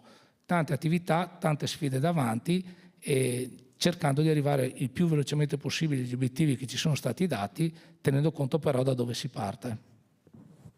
Grazie. Prego Giovanni Biagini per il Consiglio di Bacino Oro-Vigo. Allora, non abbiamo milioni di turisti noi. Non so se ci hanno messo in coda per far svilire il Polesine dal punto di vista turistico, però. No, il Consiglio di Bacino Oro-Vigo rappresenta 50 comuni medio-piccoli e il capoluogo di provincia è tra i 40 e i 45 mila abitanti, per cui in un territorio anche geograficamente e urbanisticamente molto omogeneo, che è un parametro, qui ci sono tanti colleghi e tanti tecnici, è un parametro fondamentale nella progettazione dei servizi.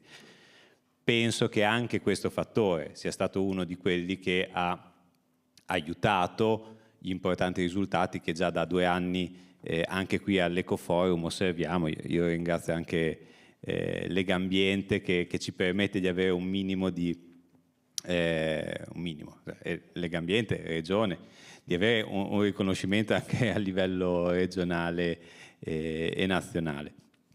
E, che dire, noi ci stiamo ancora un po' assestando sui numeri, sui risultati che stiamo registrando, stiamo analizzando. Il 2024, oggi insomma siamo alla presentazione dei dati 2024, sta mostrando i risultati che un po' avevamo previsto di traguardo quasi degli obiettivi regionali per quanto riguarda sicuramente la percentuale di raccolta differenziata, nel senso che comunque ci colloca in una specie di monitoraggio intermedio nostro delle performance assolutamente in linea con il 2030 per quanto riguarda gli obiettivi di RD. Come diceva il direttore Tomiato e insomma anche la collega Tiraoro, per quanto riguarda la produzione di rifiuto urbano residuo pro capite siamo ancora lontani, su quello tra l'altro è da un po' di tempo che anche con il precedente direttore di Ecoambiente Giacetti, insomma anche i colleghi, cerchiamo di capire da dove derivi questa produzione così alta della produzione di indifferenziato e in generale della produzione dei rifiuti. Ci sono dei flussi sicuramente non abnormi, però alti anche rispetto al fatto che banalmente la provincia è una delle più povere, passatemi il termine, dal punto di vista della produzione industriale, dell'apporto economico-industriale al tessuto regionale, e quindi se, come sappiamo, guardiamo quell'accoppiamento e purtroppo non disaccoppiamento che c'è tra produzione industriale e produzione dei rifiuti, uno si potrebbe aspettare anche un trend leggermente sotto la media invece di produzione dei rifiuti per quanto riguarda la provincia. E invece appunto registriamo un alto tasso generalizzato su diverse frazioni merceologiche di produzione dei rifiuti. Questo insomma, da una prima analisi ci sembra più legato al comparto produttivo e non certo delle utenze domestiche, che hanno tendenzialmente abitudini più omogenee. Quindi butto lì come ipotesi di lavoro un trascinamento di vecchie politiche di assimilazione, insomma degli anni pregressi, che viene mantenuto nel rapporto della ricomprensione dei flussi dei rifiuti simili nel perimetro degli urbani, o comunque politiche che hanno accentrato sul servizio pubblico anche le produzioni di rifiuti appunto simili del comparto delle non domestiche. Per quanto riguarda un po' i risultati ottenuti, io ne sono molto contento. Devo sicuramente buona parte dei risultati all'ottimo lavoro che aveva fatto il Consiglio di Bacino Priula e l'ottimo Paolo Contò qui in sala e la precedente direttrice Bettiol prima che arrivasse nel 2021. Quest'anno il Consiglio di Bacino è stato anche oggetto di uno studio dell'Università di Pisa, che ha fatto uno studio molto interessante sulla gerarchia dei rifiuti, analizzando 5 casi tipo, 5 casi studio, e nelle conclusioni, mi piace leggere questa frase perché è carina, nelle conclusioni vengono analizzati i fattori abilitanti delle trasformazioni dei sistemi di raccolta e insomma l'autrice, che è la professoressa Giulia Romano, cita una frase di un presidente precedente del Consiglio di Bacino che dice: credo che una delle caratteristiche fondamentali e un po' peculiari di questa storia, parlando di Rovigo, sia la coerenza del territorio nelle scelte fatte, una scelta strategica fatta nel 2020, il 1° gennaio 2024 era completamente attuata in un'intera provincia. Questo fattore qui, che gli accademici chiamano il commitment degli stakeholder, è una cosa che secondo me andrebbe ben ricordata. C'ho un sindaco qua di fianco, cioè che quando si prendono delle decisioni strategiche è un valore fondamentale e intrinseco a quella decisione quello di esserle fedele, essere coerente su un traguardo temporale che spesso purtroppo trascende anche dalla scadenza elettorale. Quindi una cosa che ha funzionato bene a Rovigo per riuscire ad arrivare a quei risultati nel giro di un paio d'anni è stato quello di mantenere la barra dritta. Ecco. E quindi rispetto a scelte strategiche che impegnavano in tanti versi le amministrazioni, il Consiglio di bacino, la società, il gestore in primis, si è andati avanti anche quando c'era qualche scossone che tendeva a magari mettere in discussione le scelte precedenti. Grazie. Grazie a Giovanni Biagini, grazie a tutti che sono intervenuti in questo primo slot. Nel ringraziarvi, appunto, vi congedo, lasciamo spazio agli altri dirigenti, a parte Laura Salvatore che rimarrà con noi anche per il Consiglio di bacino Padova Sud, e quindi chiamo Riccardo Romana per il Consiglio di bacino Brenta, e poi Giovanni Biasi, direttore Consiglio di bacino Verona Sud, Marco Pazzini, direttore del Consiglio di bacino Belluno Dolomiti, Paolo Contò, direttore del Consiglio di bacino Destra Piave Priula, e Guido Sartorato, direttore del Consiglio di bacino Sinistra Piave.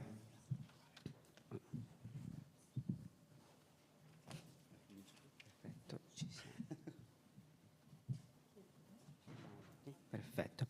Benissimo. E cominciamo ancora con Laura Salvatore per il Consiglio di bacino di Padova Sud. Grazie. Ecco, io adesso ho uno sdoppiamento di personalità perché tutto quello che ho detto prima è esattamente il contrario. Quindi, allora, parlando come Padova Sud, nonostante appunto il numero degli abitanti sia simile, ma la realtà è completamente diversa. Cioè, qui non c'è la predominanza di un grande comune, ma c'è un insieme di comuni medio-piccoli, a volte tanto piccoli, e abbiamo 53 comuni, di cui 49 in concessione e a tariffa e 4 comuni a Tari. Diciamo che il territorio si presenta però con una percentuale abbastanza elevata qui di raccolta differenziata, li abbiamo visti appunto stamattina i dati, anche se c'è comunque un aumento, l'abbiamo visto appunto del RUR, perché quello è generalizzato. Quindi come Consiglio di bacino siamo partiti, ricordo, non tantissimi anni fa con diciamo, l'operatività del Consiglio di bacino dal punto di vista degli organi, e adesso la strategia del Consiglio di bacino è quella comunque di cercare di arrivare intanto a un'uniformità all'interno del territorio per quanto riguarda la gestione del servizio, cominciare a lavorare appunto in maniera abbastanza seria e approfondita sulla qualità del servizio che c'è, però ecco, è giusto che il Consiglio di bacino entri in questo ambito e svolga un ruolo importante, perché credo che anche dalla gestione della qualità del servizio e anche dalle analisi merceologiche che poi appunto emergeranno, questo diciamo ci darà il quadro per poter iniziare a fare dei ragionamenti di pianificazione importanti all'interno di questo bacino che deve crescere.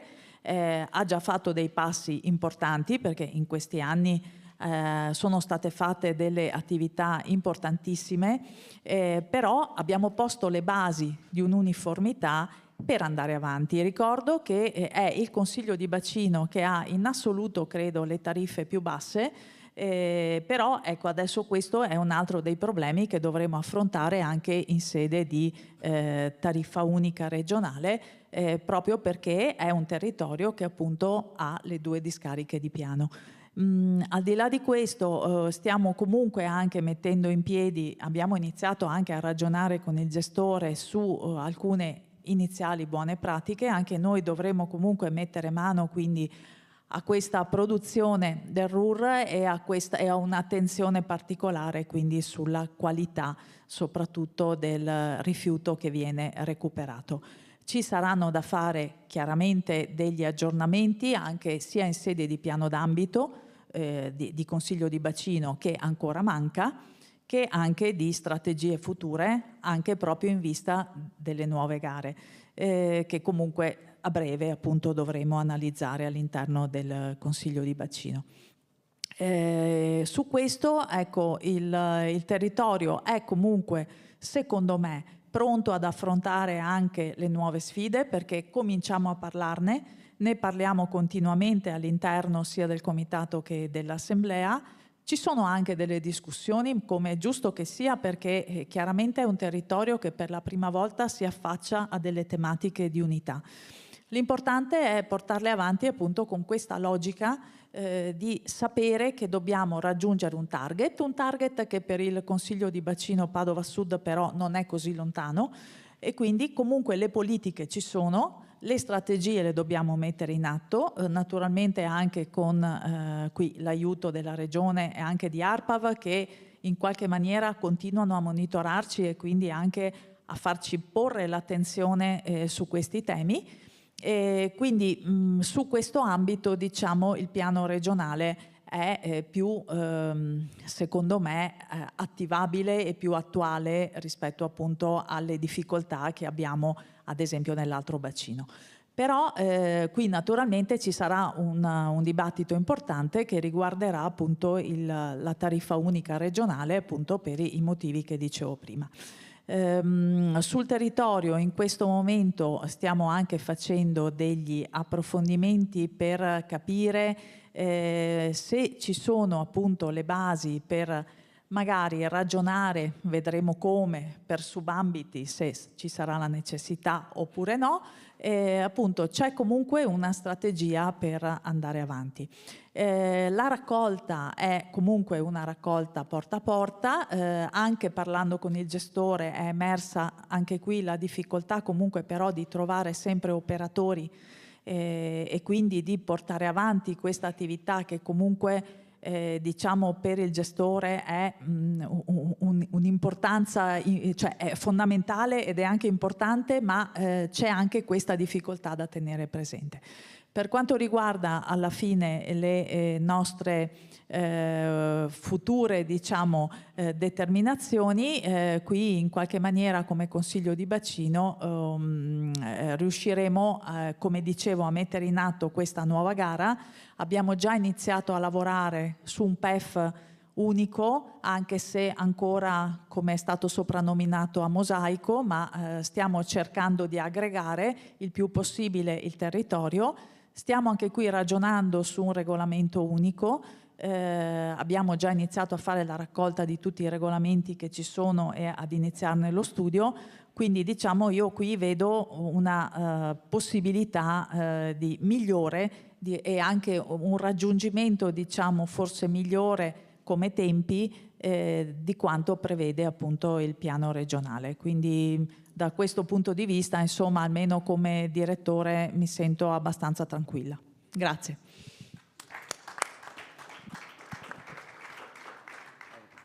Grazie Laura Salvatore. Sì, secondo intervento passerei appunto a Riccardo Romani, direttore del Consiglio di Bacino Brenta.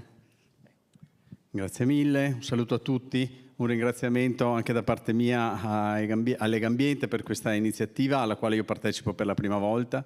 Io mi sono avvicinato a questo mondo da poco, in realtà sono un po' un parvenu rispetto a moltissimi esperti e persone che, come dire, è una vita che operano in questo ambito, E questo a volte, come dire, pur essendo per me un corso di formazione costante dal 2024, quando ho iniziato a fare il direttore del Consiglio di Bacino Brenta, da un altro punto di vista mi consente a volte di avere uno sguardo, come dire, un po' più puro, un po' più esterno, da utente, che mi è utile anche nella relazione col nostro gestore, nell'individuare a volte alcune piccole attenzioni di cui il cittadino ha bisogno. E stamattina abbiamo ricevuto molti stimoli da questo punto di vista, nel non dimenticare mai che alla fine del nostro lavoro c'è un utente, c'è un cittadino che si deve relazionare con noi, deve capire quello che facciamo, deve condividere quello che facciamo e possibilmente diventare poi il motore e il protagonista dell'attività che noi sviluppiamo. Se non ci segue il cittadino, tutti, come dire, i nostri obiettivi sono molto più difficili da raggiungere.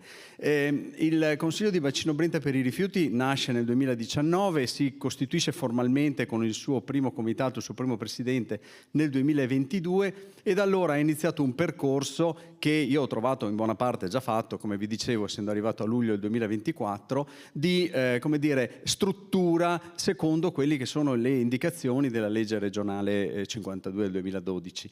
E quindi ha individuato un gestore unico, Traspa, con una procedura di affidamento in house, ha approvato un suo programma d'ambito all'interno del quale ci sono 13 punti fondamentali, diciamo capisaldi, che poi si articolano in attività specifiche, in progetti specifici, tutti, come dire, orientati alla realizzazione poi di quello che è il piano regionale. Soprattutto nell'ottica di armonizzare i servizi sul territorio, armonizzare la gestione di 66 comuni diversi che partivano ognuno un po' con una sua strategia, una sua politica, delle sue esigenze territoriali specifiche, nell'ottica di ottenere per ciascun cittadino un servizio adeguato alla sua situazione, alla sua, come dire, al luogo nel quale vive, alla situazione economica, sociale, urbanistica del suo territorio, e a parità di condizioni, a parità di servizio, l'obiettivo che stiamo cercando di raggiungere è che ogni utente paghi allo stesso modo. Quindi l'armonizzazione e l'omogeneizzazione di un territorio ha lo scopo di garantire a tutti lo stesso servizio allo stesso prezzo e da questa base riuscire poi a sviluppare delle politiche virtuose che consentano ai cittadini di restituire in termini di performance quel risultato di riduzione del rifiuto, del rifiuto residuo, diminuzione, aumento, della percentuale di raccolta differenziata, che sono gli obiettivi che tutti noi lavoriamo quotidianamente per ottenere. Lo scopo fondamentale è quello appunto di creare questa relazione in cui tu hai degli strumenti che consentono di esercitare delle politiche attive sul territorio. Di recente abbiamo introdotto la tariffa unica per le utenze non domestiche e la tariffa unica per le utenze domestiche. Noi avevamo un territorio, come vi dicevo, molto frammentato, nel quale ogni comune aveva la sua Tari. La Tari è stata assorbita, diciamo, nella sua struttura fondamentale dalla precedente tariffa nel momento in cui è subentrata la gestione del gestore unico, ma manteneva alcune differenze tra comune e comune. Queste sono state eliminate ed è stata approvata un'unica tariffa per l'area di pianura. L'area di pianura significa il nostro territorio parte da Galzignano Terme, qui nei Colli Euganei, segue la cintura di Padova nella sua parte ovest, si sviluppa nell'Alta Padovana, Bassanese e poi arriva fino all'altopiano di Asiago seguendo l'asta del Brenta. Quindi abbiamo mantenuto una gestione differenziata per il territorio dell'altopiano perché ha delle caratteristiche molto particolari, ma la struttura sostanzialmente che abbiamo impostato anche nel piano tariffario dell'altopiano ricalca quella della pianura con delle particolarità. Mentre per quanto riguarda tutta l'area di pianura abbiamo realizzato appunto e approvato una tariffa unica sia per le utenze domestiche che per le utenze non domestiche. Con quale obiettivo? Quello, come vi dicevo prima, di farle diventare uno strumento anche di gestione politica poi del territorio, nel senso, attraverso una politica tariffaria stimolare comportamenti virtuosi. Difatti stiamo elaborando per quest'anno, presumibilmente andremo in approvazione con le prime misure con la nuova tariffa 2026, di un sistema di premialità. Nel senso che gli utenti fino a questo momento sono stati in qualche maniera guidati attraverso la mancata punizione. Nel senso, se tu produci un certo quantitativo di secco e non superi un certo limite, non vieni penalizzato. Se lo superi, vieni penalizzato. Vorremmo provare a rovesciare il sistema. Vorremmo provare a dire: se tu produci un po' meno, ti premiamo. Ottieni in termini tariffari un vantaggio, una diminuzione. Questo è, come dire, una sfida che metto sul tavolo come stimolo un po' per tutti quanti, che ci siamo messi di fronte proprio con l'obiettivo di riuscire ad avvicinarci a quei risultati che il piano regionale ci impone, che in termini di raccolta differenziata non sono lontani, ma in termini di residuo invece sì, e che necessitano poi di una serie di ulteriori attività.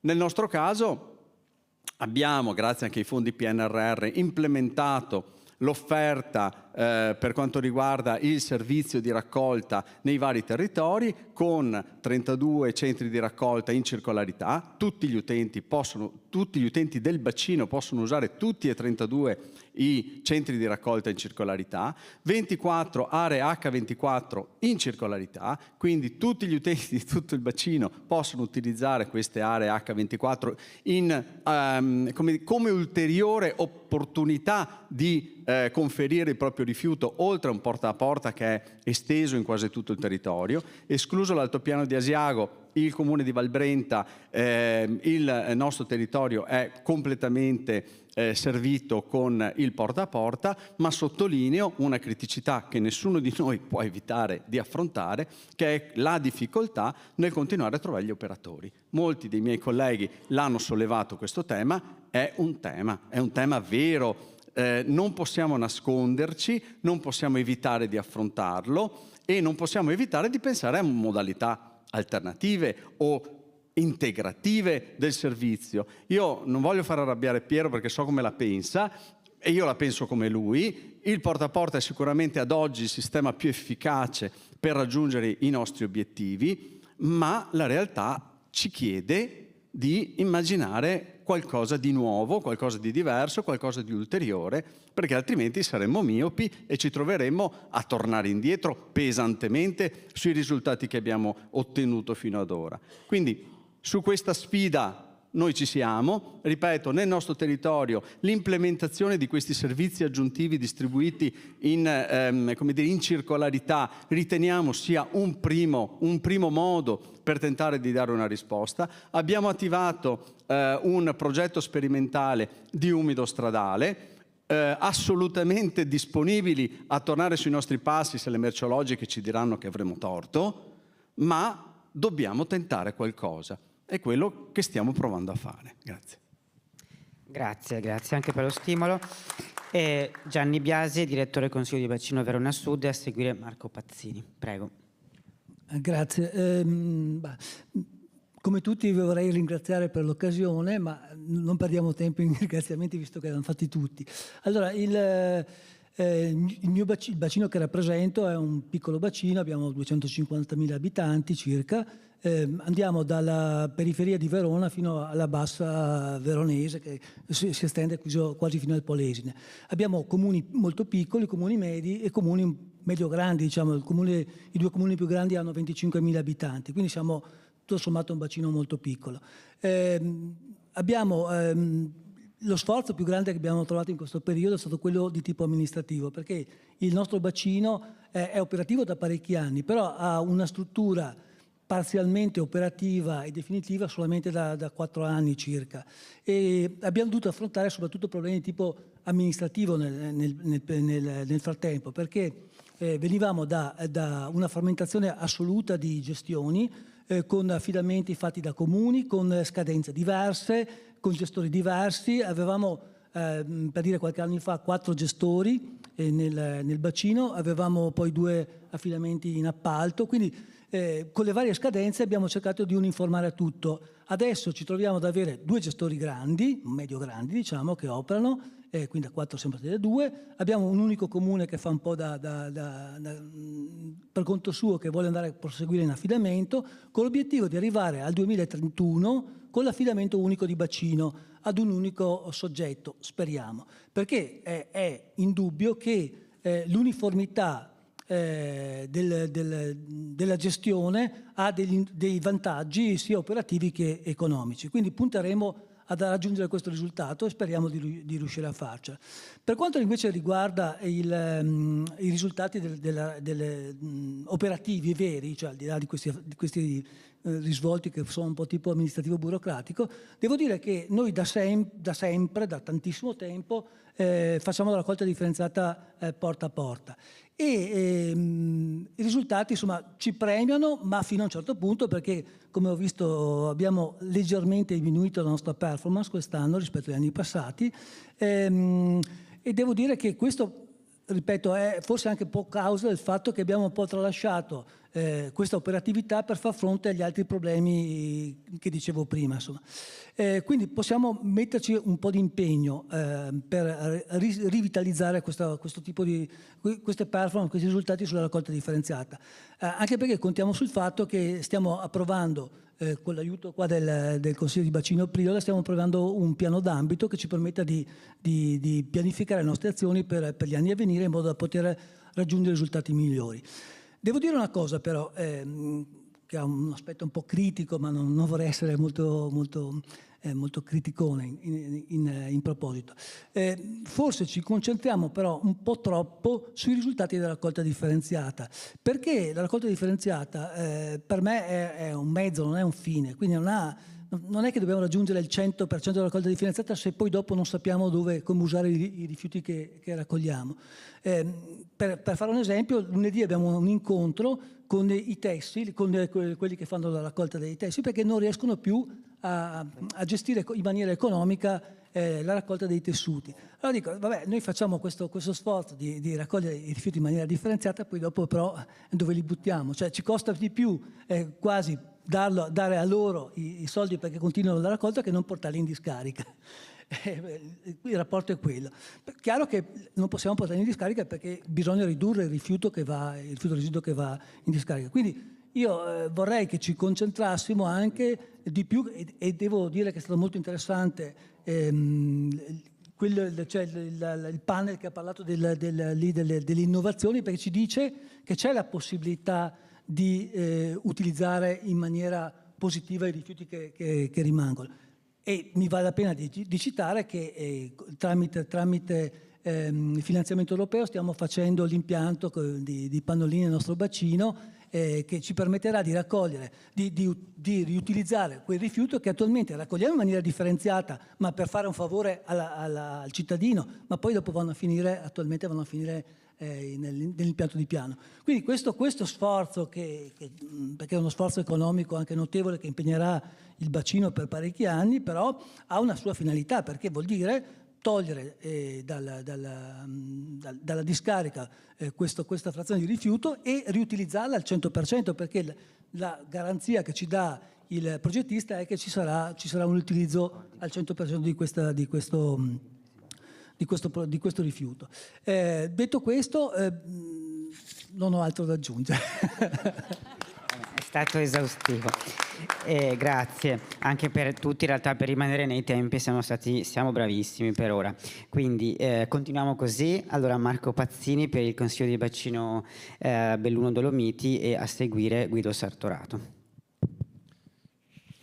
Buonasera a tutti, mi associo ai ringraziamenti, che chiaramente non perdo tempo ulteriore. Ringrazio Legambiente per l'invito e per la possibilità, come ogni anno, di confrontarci sui territori, confrontarci col mondo dei rifiuti della Regione Veneto.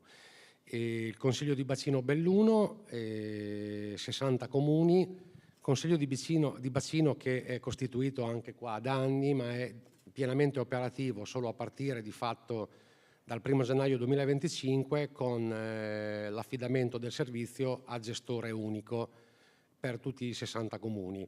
E qua, anche qui c'è una formula di aggregazione societaria attraverso la forma della holding che accorpa praticamente i 4 gestori in house già operanti sul territorio, con un percorso progressivo che vedrà nell'arco dei 5 anni dall'affidamento la fusione definitiva delle società. Per cui è un panorama in divenire che comporterà comunque la necessità di fare sforzi e impegno per arrivare alla costituzione di una vera e propria società unica nel corso del tempo.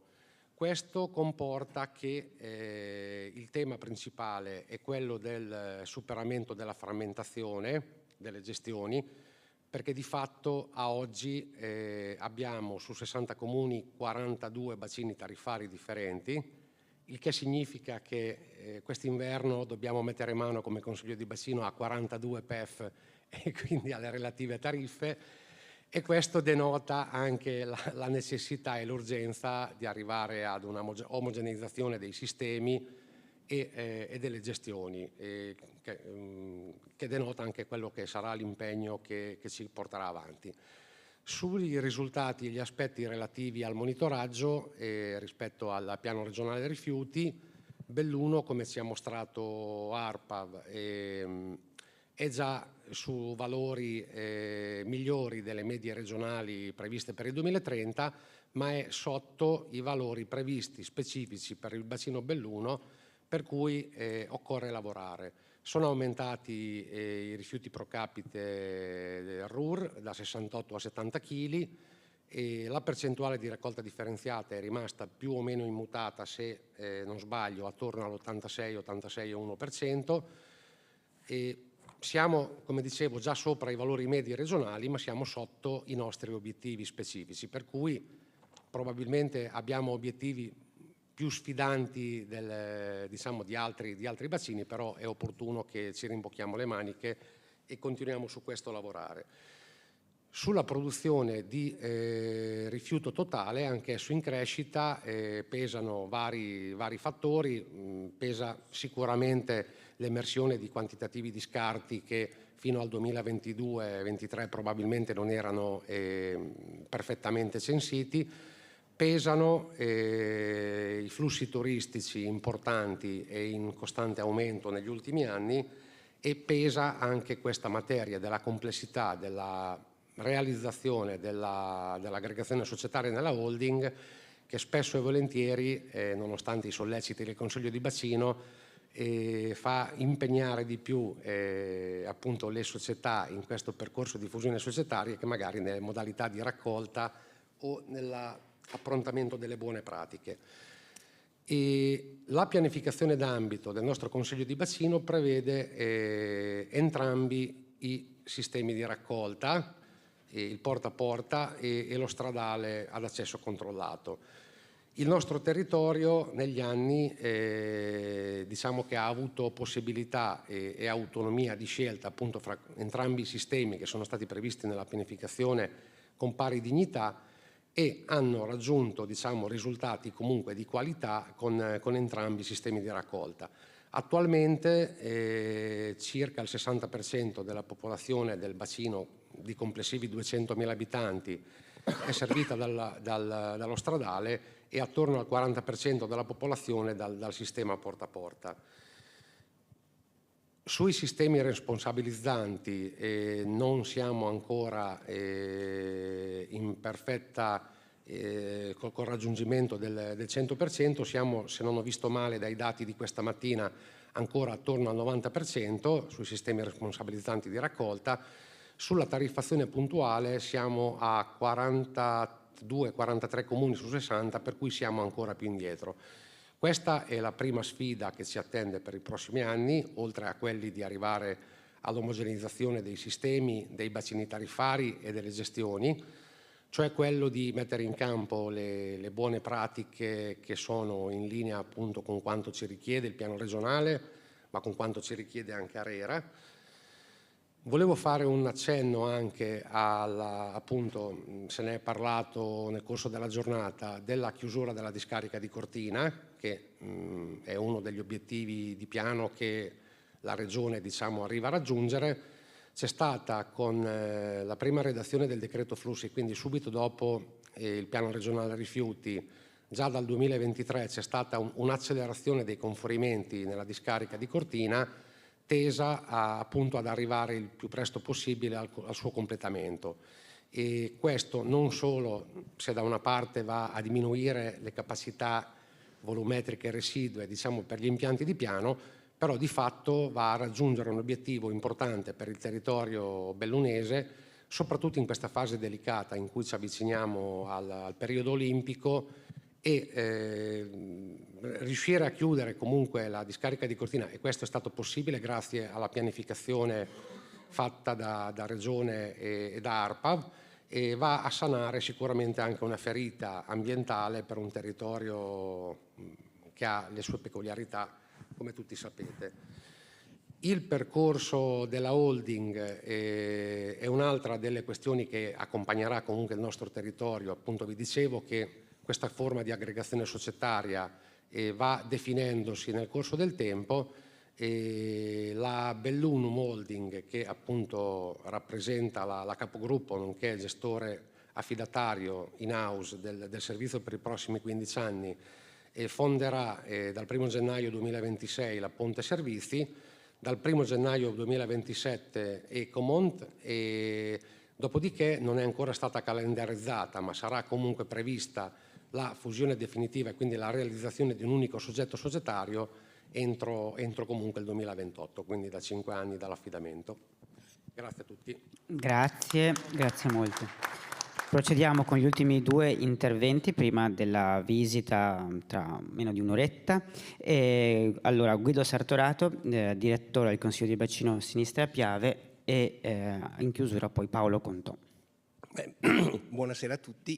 Rappresento il bacino di Sinistra Piave, composto da 44 comuni della provincia di Treviso, senza la città di provincia, sicuramente un bacino da considerarsi virtuoso rispetto ai parametri dettati dalla Regione. Io credo che questa virtuosità del bacino dipenda da diversi fattori. Il primo fattore sicuramente è quello di non avere le criticità che hanno altri bacini, perché la criticità turistica che ci hanno riferito i colleghi, la criticità dei centri storici delle città grandi, noi non l'abbiamo, abbiamo i comuni più grandi che sono Conegliano e Oderzo, Vittorio Veneto in fase calante, e indubbiamente l'omogeneità del territorio per noi è sicuramente un vantaggio. Il secondo fattore che ha consentito al bacino di raggiungere determinati fattori credo sia quello di essere partito molto presto, perché è partito con una differenziata spinta nel 2015, con la tariffa unica nel 2004, e questo consente anche di aver rodato un sistema che ha portato ai risultati che si vedono e che avete visto questa mattina. Ci sono altri 2 fattori però per me importanti che hanno consentito al bacino di raggiungere determinati risultati che non so quanto voluti inizialmente, ma sicuramente allo stato dell'arte attuale sono importanti. Quello di avere creato questa società mista Sarno con soci privati in minoranza che sono del settore e che introducono nella società delle tecnologie che fanno funzionare gli impianti. Fanno funzionare gli impianti, e avere come socio SESA, ad esempio, che ci ospita, con cui è nata una collaborazione sicuramente fattiva per obiettivi che guardano tutti e mirano tutti a portare anche benefici al territorio e all'ambiente, perché sono società molto sensibili all'ambiente. Io credo che questo possa essere uno dei fattori che ha consentito al bacino, attraverso Sarno, di raggiungere questo tipo di risultati. L'altro risultato, non so quanto sia stato voluto inizialmente quando è stato costituito Sarno, è quello di, a mio modo di vedere, questo forse non l'hanno neppure forse avvertito allora i politici, di non aver abolito l'originario consorzio che gestiva la raccolta dei rifiuti, ma di averlo tenuto in vita e ad avere affidato al consorzio tutte le quote di azione della società pubblica al consorzio, e il consorzio diviso fra i vari comuni, in modo tale che l'interlocutore all'interno di Savno è un unico soggetto e non 44 comuni che possono portare avanti ognuno degli interessi molte volte contrastanti per questioni politiche o anche per questioni ambientali. E questi io credo siano dei vantaggi che hanno portato il bacino a raggiungere determinati risultati. Risultati però che non possono ritenersi consolidati, perché di consolidato non c'è nulla. Ogni anno si rinizia da capo e raggiungere i risultati, per quanto possono essere performanti, è sempre difficile, perché la sensibilità, la sensibilizzazione, che è l'altro profilo a mio modo di vedere che ha consentito al bacino nostro di raggiungere determinati risultati, pur essendo costante nel tempo, con partecipazione nelle scuole, in modo tale che è partita 15 anni fa nelle scuole, gli studenti di allora sono i capofamiglia di adesso e quindi hanno avuto una sensibilità ambientale sin dall'inizio e se ne vedono anche i frutti. Però non basta più, perché ci si sta accorgendo, è già stato accennato questa mattina al termine dal Presidente di Lega Ambiente, che c'è un rilassamento sulla sensibilità all'ambiente da parte della popolazione, pur essendo costante la sensibilizzazione, perché io credo che così come cambia la società, deve cambiare anche il modo con cui promuovere la sensibilità, utilizzando strumenti diversi, non più scuola, associazione, ma probabilmente io credo che il messaggio per aumentare la sensibilità debba essere quasi un porta a porta della sensibilità. La sensibilità deve essere rivolta probabilmente alla singola utenza e non più attraverso manifesti o riforme pubbliche. Questa un porta a porta della sensibilità per aumentare proprio la sensibilità, che si sta veramente verificando un rilassamento che si avverte da tutte le parti.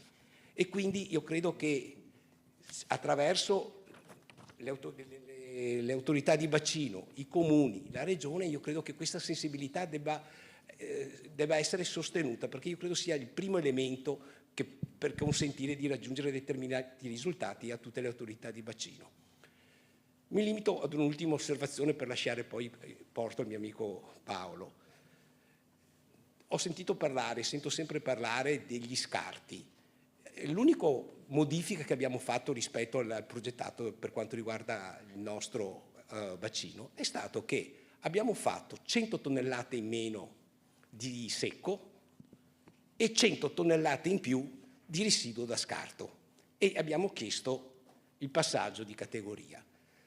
Non sempre lo scarto da selezione deve essere visto come un elemento negativo, perché se vogliamo fare una selezione del prodotto pulito che rende di più e quindi la resa maggiore del residuo consente poi un'entrata maggiore per il Consiglio di bacino e quindi avere una tariffa inferiore perché si può beneficiare di queste entrate qui, è chiaro che una selezione migliore del prodotto selezionato nella raccolta consente una maggiore qualità del rifiuto selezionato e credo che si debba spingere anche sulla qualità del rifiuto recuperato in materia prima, che non può essere, e che gli attuali sistemi anche di selezione del rifiuto automatici, che sono sempre più all'avanguardia e consentono sempre una maggiore e migliore selezione, è chiaro che ci danno maggiori scarti.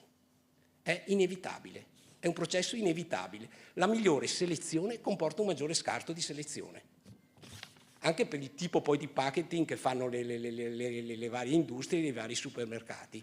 Quindi a me devo dire che per quanto riguarda il nostro bacino, l'indirizzo è quello di aumentare questo processo di sensibilizzazione della popolazione sicuramente, e il nostro sforzo sarà quello di mantenere i risultati sperando anche di migliorarlo. Grazie. Grazie. Paolo Contò per il Consiglio di Bacino Destra Piave. Perfetto. Leggere che ho scritto qualcosa per fissare bene le riflessioni, le emozioni che in questo anno, ma anche fino ad adesso, anche la mattinata di oggi, mi sono sorte. L'ho scritta adesso in queste ore. Prima parte, un anno che segna un arretramento. Quest'anno abbiamo assistito a un fenomeno che non vedevamo da tempo. I rifiuti crescono, il residuo aumenta e persino territori che erano punti di riferimento stanno rallentando. Il Veneto, storicamente apripista, viene superato dall'Emilia-Romagna. Un segnale forte che va oltre la statistica, è un campanello d'allarme. Mi sembra che stiamo perdendo gli ideali che hanno guidato la rivoluzione della fine degli anni 90 e i primi anni 2000. Paradossalmente, quando le discariche costavano pochissimo, poche lire, abbiamo avuto il coraggio di cambiare davvero. Cioè, neanche pensavamo ai problemi che un porta a porta sconosciuto o sistemi complessi avrebbero generato, ma ci siamo buttati in braccio a questa situazione. Oggi, con condizioni migliori, molto migliori, prevalgono invece le retromarce. In questi mesi abbiamo letto articoli e commenti anche su LinkedIn, quindi professionali, che hanno alimentato confusione e narrative al ribasso, che mi hanno fatto male, per gli effetti che fanno a più largo raggio. Quando un territorio parla di sé, non parla solo interno, ma le sentiamo tutti, i nostri amministratori. Le notizie di Belluno influenzano Rovigo, quelle di Verona influenzano Venezia, dibattiti surreali che si inseguono e si amplificano senza un fondamento tecnico o culturale. Ecco perché voglio riprendere il filo delle logiche che dovrebbero animarci, almeno quelle che io ci credo. Una, non esistono cittadini buoni e cittadini cattivi. Basta con grazie ai nostri cittadini che sono bravi nella raccolta differenziata, perché gli altri sono stupidi evidentemente. Cioè stiamo antropologicizzando il cittadino, cioè quello che ce la fa e quello che non ce la fa, poveretto. I miei cittadini ce la fanno, bravo. No. Non ci sono cittadini migliori o peggiori, più civili o meno civili. Esistono amministratori capaci ed esistono gestori competenti che progettano, decidono e realizzano modelli responsabili. Scusate se mi prendo la paternità del modello responsabilizzante. No. L'ho detto molti anni fa e per me ha un significato ed efficace, tali da attrarre i cittadini al positivo comportamento. Questi sono i modelli responsabili, quelli che attraggono al positivo comportamento. La divisione in buono e cattivo, semmai, è interna all'umano, che sono alimentati dal contesto buono o cattivo. Attribuire i meriti o le colpe ai cittadini è retorica. Siamo antropologicamente, umanamente anche, uguali. Se Treviso funziona e altrove no, non è perché i cittadini di Treviso sono di qualità genetica superiore. Sono i modelli e le scelte amministrative a fare la differenza. O se, come ha detto e scritto qualcuno che si occupa di rifiuti, è virtuosi, anni fa, questo è successo all'Ambiente Nazionale Ecoforum di qualche anno fa, un presidente di una società, imbracciando il premio, dice: a noi siamo così bravi che non ci serve il porta a porta, serve per i bauchi. Cioè, vuol dire, questo, quindi stiamo assolutizzando, no? La definizione di capacità o meno di fare la raccolta differenziata dal punto di vista dell'umano.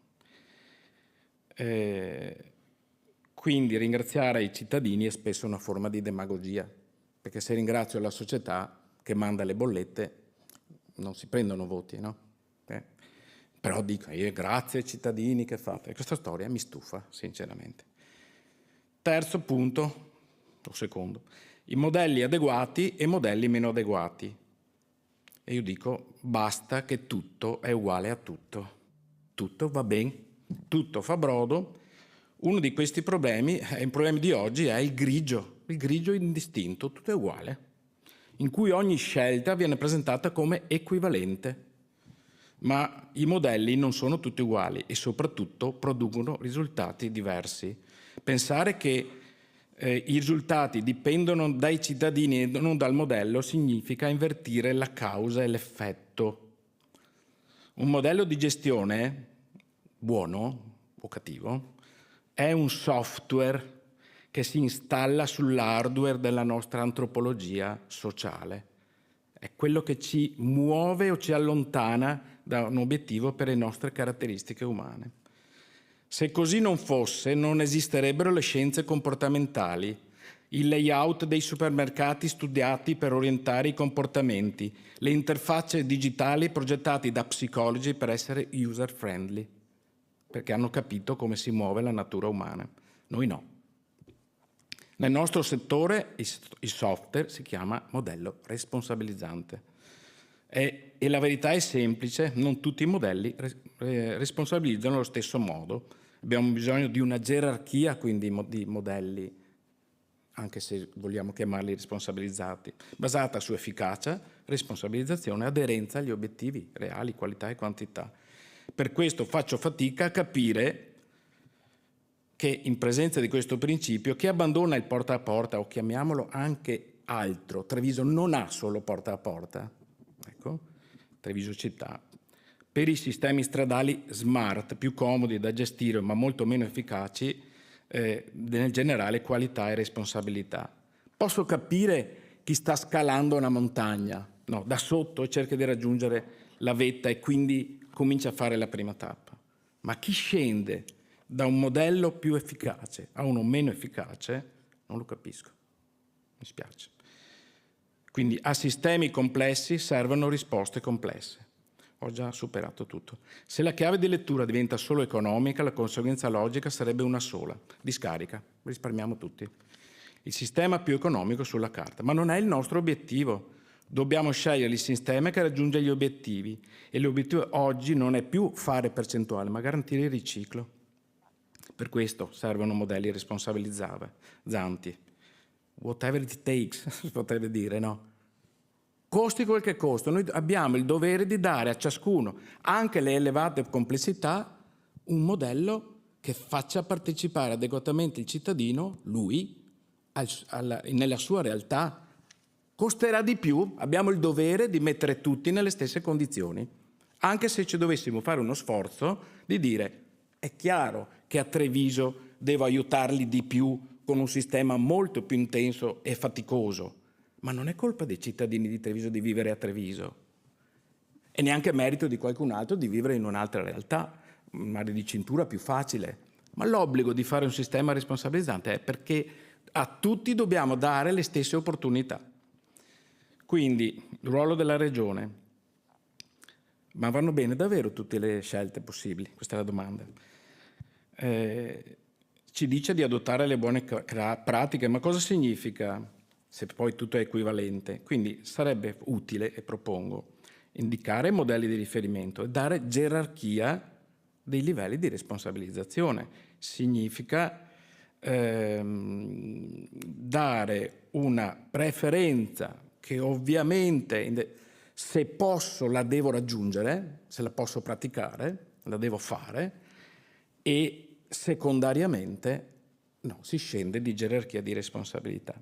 Conclusione è che negli anni 90 e 2000 abbiamo avuto il coraggio delle scelte radicali. Oggi, con condizioni migliori, abbiamo paura. Forse gli amministratori, ma noi non dovremmo averla, noi come Consiglio di Bacino no.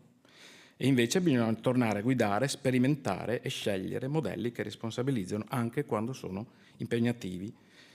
E il futuro non è abbassare l'asticella, ma continuare ad alzarla un pochettino. Grazie. Grazie Paolo Contò. Ci sono movimenti di... Volete intervenire? Regione ARPA, se volete, se no... Se no lasciamo... Va bene, allora andiamo alle conclusioni. Quindi Luigi Lazzaro, Presidente Legambiente Veneto, per le conclusioni.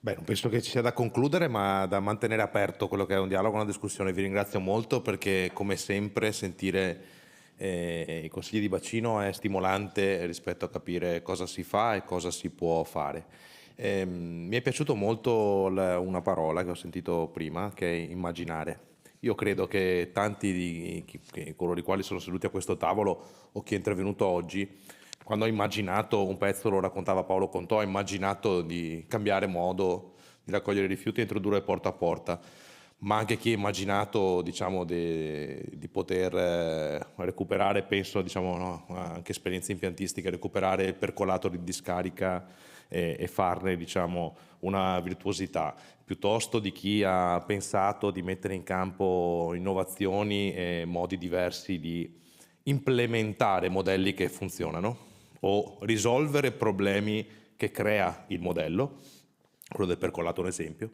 Ha usato l'immaginazione, ha immaginato qualcosa dove si potesse andare. È chiaro che poi l'immaginazione non sempre risponde alla realtà, quindi ci dobbiamo trovare a correggere a volte dei percorsi che intraprendiamo anche rispetto a quelle che sono le sensibilità territoriali. E su questo concludo, insomma, perché poi abbiamo una visita importante da fare per vedere un'esperienza virtuosa e provare a capire, diciamo, a vedere, a toccare con mano un pezzo di ciclo dei rifiuti, e poi domani avremo quegli amministratori che nel territorio riescono a passare il messaggio corretto alla propria cittadinanza, e quindi credo che sì, a volte forse può essere un po' retorica, non voglio rispondere a Paolo perché non è questo il mio intento, però a volte certo, insomma, se la politica non fa retorica non è politica, però ecco, sapere anche passare il messaggio ai propri cittadini in modo corretto è anche quello, diciamo, una cosa importante da far recepire. Diciamo, quando il cittadino recepisce qualcosa è perché il messaggio è trasmesso in maniera efficace. E poi c'è anche il non tornare indietro, su questo anche noi lo diciamo da tanto tempo, e questo è l'invito che noi facciamo ai consigli di bacino, è quando il percorso, la strada intrapresa ci sta portando in una direzione, non facciamo retromarce. Ecco, lo troverete anche domani nell'introduzione di Comune Ricicloni, proprio questa affermazione che facciamo, perché la retromarcia è ciò che, diciamo, non solo ci rallenta nel raggiungimento del percorso, ma anche in qualche modo destabilizza il cittadino, la popolazione e chi in qualche modo si trova a dover, se volete, subire, no? un metodo che certo non decide lui, perché se dovessimo dare in mano a ogni cittadino, diciamo, decidi tu come risolvere il problema, abbiamo visto in passato no, cosa è successo. Quindi certo che serve una guida, e la Regione ed ARPAV noi crediamo che stiano dando una guida, una direzione. Noi crediamo anche che si possa guidare, diciamo, in maniera più decisa, e quindi l'invito a Regione e ad ARPAV è quella di credere nel percorso che hanno intrapreso e di essere sempre più possibile, non dico severi, ma intransigenti in qualche modo nel conseguimento degli obiettivi, perché quello che abbiamo intravisto oggi, cioè il fatto che non solo la virtuosità nel gestire i rifiuti e ridurre, riciclare e ridurre quello che va a discarica è un impegno concreto che tutti i giorni chi si occupa di questo tema deve affrontare, ma poi c'è anche una società, un modello di società in cui viviamo, in cui la produzione dei rifiuti purtroppo aumenta e dipende da tanti altri fattori che, e chiudo, invito tutti a immaginare per poter provare a trovare anche lì soluzioni da intraprendere per modificare quello che è, diciamo, la produzione, quindi il packaging che è stato citato, piuttosto che i modelli di acquisto che hanno virato verso una tendenza che non è più quella del passato. Insomma, ecco, affrontare questi cambiamenti, mi riferisco chiaramente, no, agli acquisti online, a un modello anche di diciamo, che supporta un aumento della produzione di rifiuti, perché l'economia circolare, di cui parlavamo prima anche nella sessione sull'innovazione industriale, certo si basa, no? Può avere una base solida nel ciclo dei rifiuti, ma non deve dimenticarsi di guardare all'ecodesign, ai modelli innovativi e alla riduzione non solo, diciamo, del rifiuto in sé, ma anche del, diciamo, del pensiero che sta alle spalle dei modelli produttivi. E quindi ecco, l'invito è che non occupiamoci in futuro solo di rifiuti, ecco, perché i consigli di bacino sono il cuore, insieme alle aziende della raccolta dei rifiuti, insieme agli enti istituzionali, sono il cuore, diciamo, delle decisioni che può spingere anche gli altri settori a cambiare approccio rispetto alle necessità collettive. Quindi ecco, teniamo aperta la riflessione e noi continuiamo a farla con voi molto volentieri. Ci vediamo in Sesa per la visita dell'impianto, grazie. e ovviamente ci vediamo domani con Comuni Ricicloni, da domani mattina alle 10, sempre con tutti ovviamente gli enti, istituzioni e i partner che ringrazio, che sono qui oggi con noi, che saranno anche domani con noi.